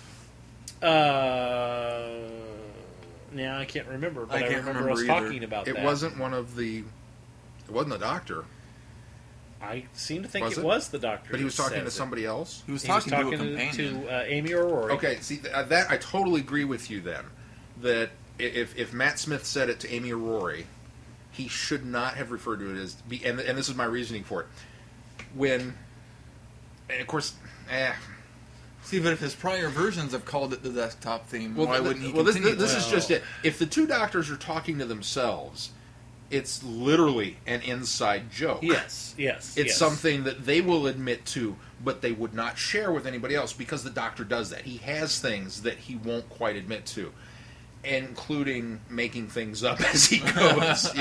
He likes to portray that he's probably a little smarter than what he actually is, and he's okay with companions believing that. He's definitely okay with villains believing it. And for him to come out and kind of, if he'd called it something else, the Matrix of Rassilon, as an example, Thanks, Sean. that would have been, that would have totally worked, because then even though there was this small contingent of fans that would have gone, oh, but that's not what they called it, and you could say, hey, he was talking to himself. Yeah, it was. I mean, it's that's the the same joke. thing. It's just Yeah. But I don't know, maybe he trusts Amy and So Rory is that it much. the desktop of Rassilon? Ooh, Or the des- desktop theme of The Rassilon? desktop theme. well, of then Rassilon. would every desktop theme be of Rassilon? No. This one was Coral. It's worse than leopard skin. Which now I'm curious. Mark, you gotta make me a leopard skin TARDIS interior just so I can see what it would look like. And then the end, when right before he leaves, Yeah. Which you were my doctor. Yeah. That was such God, a great. it's powerful, It powerful is. moment. And David Tennant is It's that what was the made. nice thing. It's that, what made Time Crash. well, it steps out of it steps it out. steps out of fantasy and becomes more of a fan tribute at that point. And David Tennant has said many times that he grew up watching Tom Baker and Peter Davison, and then Peter Davison was when he was at the heyday of watching Doctor Who. That's who the Doctor was, and so he grew up mainly with Peter Davison, and so Davison would essentially be his doctor. And there are a lot of things that I think Davison that Tennant has brought to the role that are very Davison, and The trainers, the brainy yeah, specs. and indirectly, because Which you see a lot I of. haven't seen Davidson wear the rainy specs in an episode yet. Oh, he did it all the time. He All put the them on to time. do all the time. He's always wearing glasses. Yeah. Okay, maybe I just don't notice him. In fact, I think when he's working on the when he's down tearing up the TARDIS looking for the one cell that's still living when they end up in the alternate universe on Rise of the Cybermen, I think he's got him on there. Oh. When he's, I may be wrong, but Wait, it is. He pulls them out when he's did I like see that reading one? computer Yeah, screens. the two-part Cyberman one. Age of Steel. Oh no, Davidson. Oh, you no, haven't you seen- haven't I'm seen. sorry. I'm sorry. I thought you meant Davidson. I No, thought I've you seen meant Tennant Tennant. wear Oh, glasses yeah, all the no, time. Davidson, Yeah. yes. He always puts those Yeah, on. you Davidson, have not no. seen the Okay. Fifth Doctor. All pull 8 out the listeners brain. were with you going, guys, stop being obtuse. Actually- We know what he said. He did it in the Five Doctors. Well, so- yes, he did do it then, but And we commented on, oh, here they come, the Brady Brady specs. And I love that the Frontios DVD cover has got Peter Yes. Davidson and his little half specs doing this. Yes. Oh, there's not enough good things I could say about this episode. I wonder there's, how there's much. nothing bad to say about There's it. nothing bad to say about it. I wonder how much of the line, "You were my doctor," how much of that comes from Stephen Moffat as the writer, Well, I wonder. Yeah. Yeah. and how much of it comes from David Tennant as the Yeah. actor. I don't know that you could separate the two necessarily. I wonder if the But- two of them bonded over the fact that Davidson was their doctor. Well, they're bonded in a different way now. Well, yes, but Oh, you mean Moffat Tennant and Moffat. Tennant, yeah. Yeah, which is funny that he grew up watching Davison as his doctor, and then ends up marrying marrying his daughter, and becomes the Glenn doctor. just outed David Yeah, Tennant. just outed David Tennant. No, marries his daughter, and As is the father of his grandchild. yeah, interesting stuff. Small Hooniverse after Then all. we're getting long-winded again this week, so let's wrap it up with Dimensions in Time. which, unless you go out there and search for it on the internet, there are a contingency of Who fans in the United States that have never, ever even seen this. So feel privileged that you're one of the people that have seen it. I had never ever seen this until Woohoo! you made me watch it. I think I got you the copies Yeah. of it, didn't I? I don't know how I feel about watching it. How do you feel to be one of those privileged few, Keith? I don't know. I don't know how much of a privilege it is. This story is disjointed and unnecessary, and not even that funny. no, not funny. Not well. I don't think it was designed to be funny. I think it was designed to be serious, but very non-canonical. It makes no sense. It For those doesn't. of you that don't But know, what it is this is another Children in Need special. Yes, what it is a fan wank, is what it is. It's an exhibition of characters. Yeah. It's a parade of stars. I don't even remember the year it was done. 90. It was 2 years before the telemovie, so 94, I think. 94. Yeah. So it was after the series was over and done with, Mm-hmm. and they did this as a Children in Need special. It was broadcast over 2 nights in 3D, and it brought together all 5 living, and technically has all 7 doctors, and a whole slew of villains and companions. But it still cheats. And it cheats a lot. Because Baker What doesn't. did we decide? It's like interact- 10 minutes is it- total over both parts. Yeah, it's If little, that- it's I thought it was about like 12. yeah. About 12 minutes, both parts, including the introduction. And it was designed to be this grand celebration of Doctor Who, and it was written by John Nathan Turner, which is his In part by. It's J&T's only writing credit, which I didn't know. For believe, as yeah, that's right. many years as this guy helmed this show, Then it's a good thing. Now, I don't know the official history. My history of John Nathan Turner is that he started off and he was a very, very good guiding light for Doctor Who, and that he was a strong force in the universe, and that he slowly went insane and became wonky And that's why things fell apart at the end. I That's- don't know if that's true or not. Don't ruin it for me, because in my head, that's what happened. That sums it up a bit. Doctor Who suffers him from going his own mental wonky illness. was not his own design. He tried to get off the show as producer, and they He did. kept pulling him in, and he didn't want to be there, but he also couldn't sully the institution of Doctor Who. So he never let it go. So he sullied never- it by letting it go. He never purposefully let it go bad, but because his heart He was wasn't just entirely willing to look the into other it, way? he was willing. I don't know that he was willing to look the other way, but he made some bad choices because his heart wasn't in it as much as it was when he first started executive producing. Anyway, so He was there all the way from the end of Tom Baker's era yes, he wasn't to the end of the series. Yeah, in fact, he was there at the beginning of Tom Baker's era. He just wasn't in the capacity. Not in the of capacity he producer. was. Yeah. I mean, he's been around He was- for a long In time. fact, he was like an errand boy or a gaffer or something on the set for a long time, and I mean, it was some small role, and moved his way up the ranks. So that means there's hope for you at Yeah. work. The other writer on this, Great, I can move up from being a producer. Oh, You work hard, and in several years, you can move to the next to the bottom rung of the ladder. the other writer on this was David Roden, David Roden. and this actually broadcast in November of '93. So Oh, okay. Yeah. A little bit earlier. But, again, this is one of those things that... Too many ideas. well. Especially for dealing with 12 minutes. Yeah. I worth think of- no ideas. It's 13 total. It's about 7.5 for one and 5.5 for the other. Let's see how many doctors and companions we can get in this. That's what it is. It was just really How many a villains we can get. celebration. It was a show, is what it was. Just to get these guys in here, and it didn't have to make sense. It I would have just been- had to I would have have been better if- cameos from everybody that they could get. And unfortunately, was coupled with another popular show, and it's still a popular show today. But something that EastEnders. was really popular at the time was the EastEnders soap opera, and See, and I didn't that have was a problem another, with well, the EastEnders That was mashup. another reason for doing this, was to draw both of those audiences to this show and really do it up. I wouldn't have had a problem with the EastEnders being included if they didn't try to make it make sense.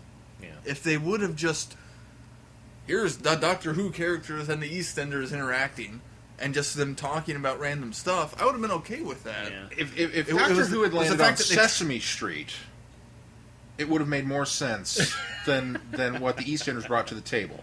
Oh, the I- EastEnders didn't bring anything. They didn't bring anything to the table Right. other than the location, which Right. you could have had that location and not had any Eastern. In fact, anytime there's an East, and I mean no disrespect if there are any EastEnders fans out there, I've never watched the show, but anytime an EastEnders person is on camera talking, I'm bored.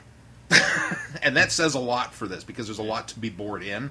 Well, but how beyond many of those, that even. how many of those were in jokes that EastEnder fans got? Oh, yeah. and it I'm- wasn't I'm, boring I'm, for I'm, them. I'm sure probably there were a ton of them. I'm sure there was a lot of Doctor Who stuff that EastEnders fans didn't I get. don't think EastEnders fans came to this the way that they wanted them to, because There was, it wasn't evenly balanced either. yeah, Well, and Doctor Who was off the air at that yeah, point. had so, been off the air for years. You know, it wasn't like the BBC was doing this as some sort of weird cross promotion where, oh, we're going to get all these EastEnder fans to suddenly start watching Doctor Who. right? No. Ironically, and I know this because of Doctor Who magazine did a special on it. There is one joke, because at one point in time they're in the future. They're in 13. 2013. Oh. Anniversary year. They're in 2013, and one of the characters says to the other, "Oh, it's not been the same since so and so died." But who was a character who was very much alive at the time this aired. He did wind up getting killed off the show Yeah. later, so that actually fits.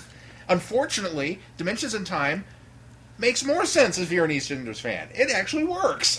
Actually, it doesn't work, because I did find something interesting that there's a continuity problem within EastEnders where the characters Kathy Beale and Pauline Fowler appear in 2013, but both subsequently died in the show in 2006. Oh, they're probably the two that So were talking about the they dead. have, they have since then died on the show, but ended up were there in 2013 on Dimensions in Time. So Well, it's a very much alternate universe when within Doctor Who they've made references to EastEnders. In fact, Army of Ghosts with the Cybermen coming through. Yeah. David Tennant's flipping through the channels, and the ghosts are on every Yeah. channel. There's something about one of those bits is with EastEnders, and the ghost is the dead guy Yeah. from earlier that they Right. referenced. So, okay, EastEnders exists within the world of Doctor Who as a television show. They've also made references on EastEnders. It's the Mad About You Seinfeld dilemma that I have. Exactly. Where a Yeah. character on EastEnders has mentioned, hurry up, I've got to get up to my room so I can watch Doctor Who. So Doctor Who's a show on EastEnders. So now we've merged these two, and the universe has exploded because these two And that's fictional what it worlds feels can't like exist. when you Oh, watch God. it. Right. Oh. But we get, all the companions. Why did they dress Leela in a potato sack? Well, I think that was the closest they could get, or they thought they could get to her. A bad Native American yeah, Indian? Well, that was poor, but we get what? Ace, Susan, You realize that was my Victoria? first introduction to Leela. Don't know. What? Ace, Susan, Victoria, the Brigadier, Captain Mike Yates, and which based on Which that doesn't work No, it either, doesn't but work we'll at get all. to that. Liz Shaw, Sarah Jane Smith, I don't think we Leela, should pick this apart too K9, much. Romana 2, Nisa, Perry, and Mal. And why was Romana 2 lurking in a garage? And she's the only one of the companions that is not with the Doctor. Yeah, That's because she's her own Time Lord. By herself, off by herself. She's a Time Lady. She doesn't need to be. well, that did screw up the brain. Wasn't it Romana's that got nabbed and brought into the Ronnie's? I don't know. it Oh, didn't make that's any right. sense. Yeah, no, you're right. She got pulled in there. We don't know what happened to her. Oh my God, that's Besides, how the did- end of Romana how 2. did- She died. Yeah. She's stuck with the Ronnie in the menagerie. Oh, although apparently not, because the Ronnie released the menagerie and they're all wandering around Albert Square. Oh, that's right. So yeah. they're not in the ship anymore. Right, they're not even in the ship. So we're going to assume she got out. Right. I was so confused by this thing. I had no idea what you guys were talking There's about. no, There's no plot to this. Sean and I, being Doctor Who fans, were confused by this. So there's. And I'm sure you've watched it more than I have. Unfortunately. It's something. Yes, it's something you have to see, you have to take in, and I enjoy watching it. Just the fact of seeing all the familiar faces again. Yeah, that's it's all like, it's worth. hey, look, it's what's her face. Yeah, Hey, look, it's it's all it's. And why was Sarah Jane dressed in the Andy Pandy outfit? Because that's the last Because time that's we the saw her. last time we saw her in the Andy Panty outfit. And she looks good in the Andy Pandy outfit. We saw her in the Five Doctors. It's not the last Well, time that's we true. saw her. We saw her in. We saw her in K9 and Company, Yes, we did. drinking her wine. Yes. I think the last time we saw her on Doctor Who. It was Andy was the Pandy. Five Doctors. Well, that's true. I don't know. There's I agree with you. There's a lot of like, oh, hey, look, there's so and so, and there's so and so, and there's so and so, and then Yeah. even as total fan wank as that is, and It's as, all fan it's all wank. fan wank. As nice as it is to see all this stuff, it's just not the same. Yeah. It just doesn't work. And that's the real shame of this, is because we get one very cool, what could have been canon piece out of this, which is the Brigadier and Colin Baker's Doctor together. This is the Only interaction only of those two on-screen characters. interaction between the two characters is in this episode. And unfortunately, it comes in this. I think we need to ramp this up, fellas. Done a little. And why is Tom longer. Baker on a microphone? Well, because he didn't. 'Cause he didn't want they to at do it. least got that commitment out of Yeah. him, and I'll Yeah. give him that. At least he's in this. They pulled the first that's more than he doc- or did for three the. doctors on That's it. more than he did for the Five Doctors. And poor William Hartnell and Patrick Troughton are pickled heads in a Disembodied jar, heads. spinning through time in 3D. Badly Yeah, CGI. that was a bad choice, if you ask me, because that's a little unnerving to see that. But whatever. Anyway, They should have put them in actual jars and it would have you been got anything unnerving. else? What are we doing next week, Sean? What's coming up? Oh, did I mention that Doctor Who's got back on the 20s on Saturday? Really? Yeah. On Friday? But on Friday, Friday Night Who, midnight, Central Standard Time. No, Central Daylight Time. We're still in Daylight Time. Still in daylight time. Join us for Episode 1. Oh, isn't it story one? It'll be story one. Episode 1 of Story 1. Well, we're gonna watch. We're gonna watch all. We're of going it. to watch all of it. The Ribos. Ribos? How's it pronounced? I don't remember. Ribos? Ribos. Ribos. The Ribos operation. That's how they say it on the show, Ribos. But they also say Omega. Well, but there's nothing called the omega factor or There the. should be. Oh, I got to tell you guys. Omega I'll tell you off mic. We're watching Key to Time. Okay, Yes, there. we're I starting said with the Key to Time. First story! Because conveniently, we have 6 episodes of New Who. I thought it was 7. No, We have 6. 6 episodes of New Who returning. Oh, yeah, that's right. And we have 6 stories in the Key to Time series. So- Sean is so clever. I planned that. Serendipity. Oh, So- You did plan that. I did plan that. Yeah. We talked about it. So we're gonna organized serendipity. yeah. We're going to watch Key to Time for Friday Night Who, and then we'll have New Who on Saturday, and then on Sunday we'll record the new episode, and we'll talk review about both. both. And so you can expect, if you're following along on Friday Night Who, you can expect 6 full weeks of Tom Baker episodes. Sorry, Chrissy. 6 full weeks of Tom and 6 full weeks of Matt. So, Yay, And Matt! that's what's coming up on the review plate. So, yay. well, that's Get going to your do it DVDs for ready. us this week. We're going to wrap this up now. Well, you got a date? No, but it's getting late. And until next time, I'm Glenn. I'm Keith. See? We're out of order. No, you messed it up. Don't point He's at me. always next. You went out of turn. I'm in the middle. I'm going in the order we're sitting. That's the way we went in the beginning. That's what I'm saying. We're not sitting in our right chairs. I'm pointing at you now. Who are you? Good night, everybody. No. No! Say your name. My name. My name? What? No, what are we doing? Oh, your name. You wanted me to say your name. Your name. Thanks for joining us this week. Keith. Until next time, I'm Glenn. I'm Sean. I'm Keith. Be seeing you. Good night, everybody. Cheers. Yeah. I'll point. I have to rely on you. If you don't point, I can't do it. You got it. Next week we're going to change it up. Yeah, you're sitting here next week. I'm sitting there. Next week, I'm sitting behind the microphone.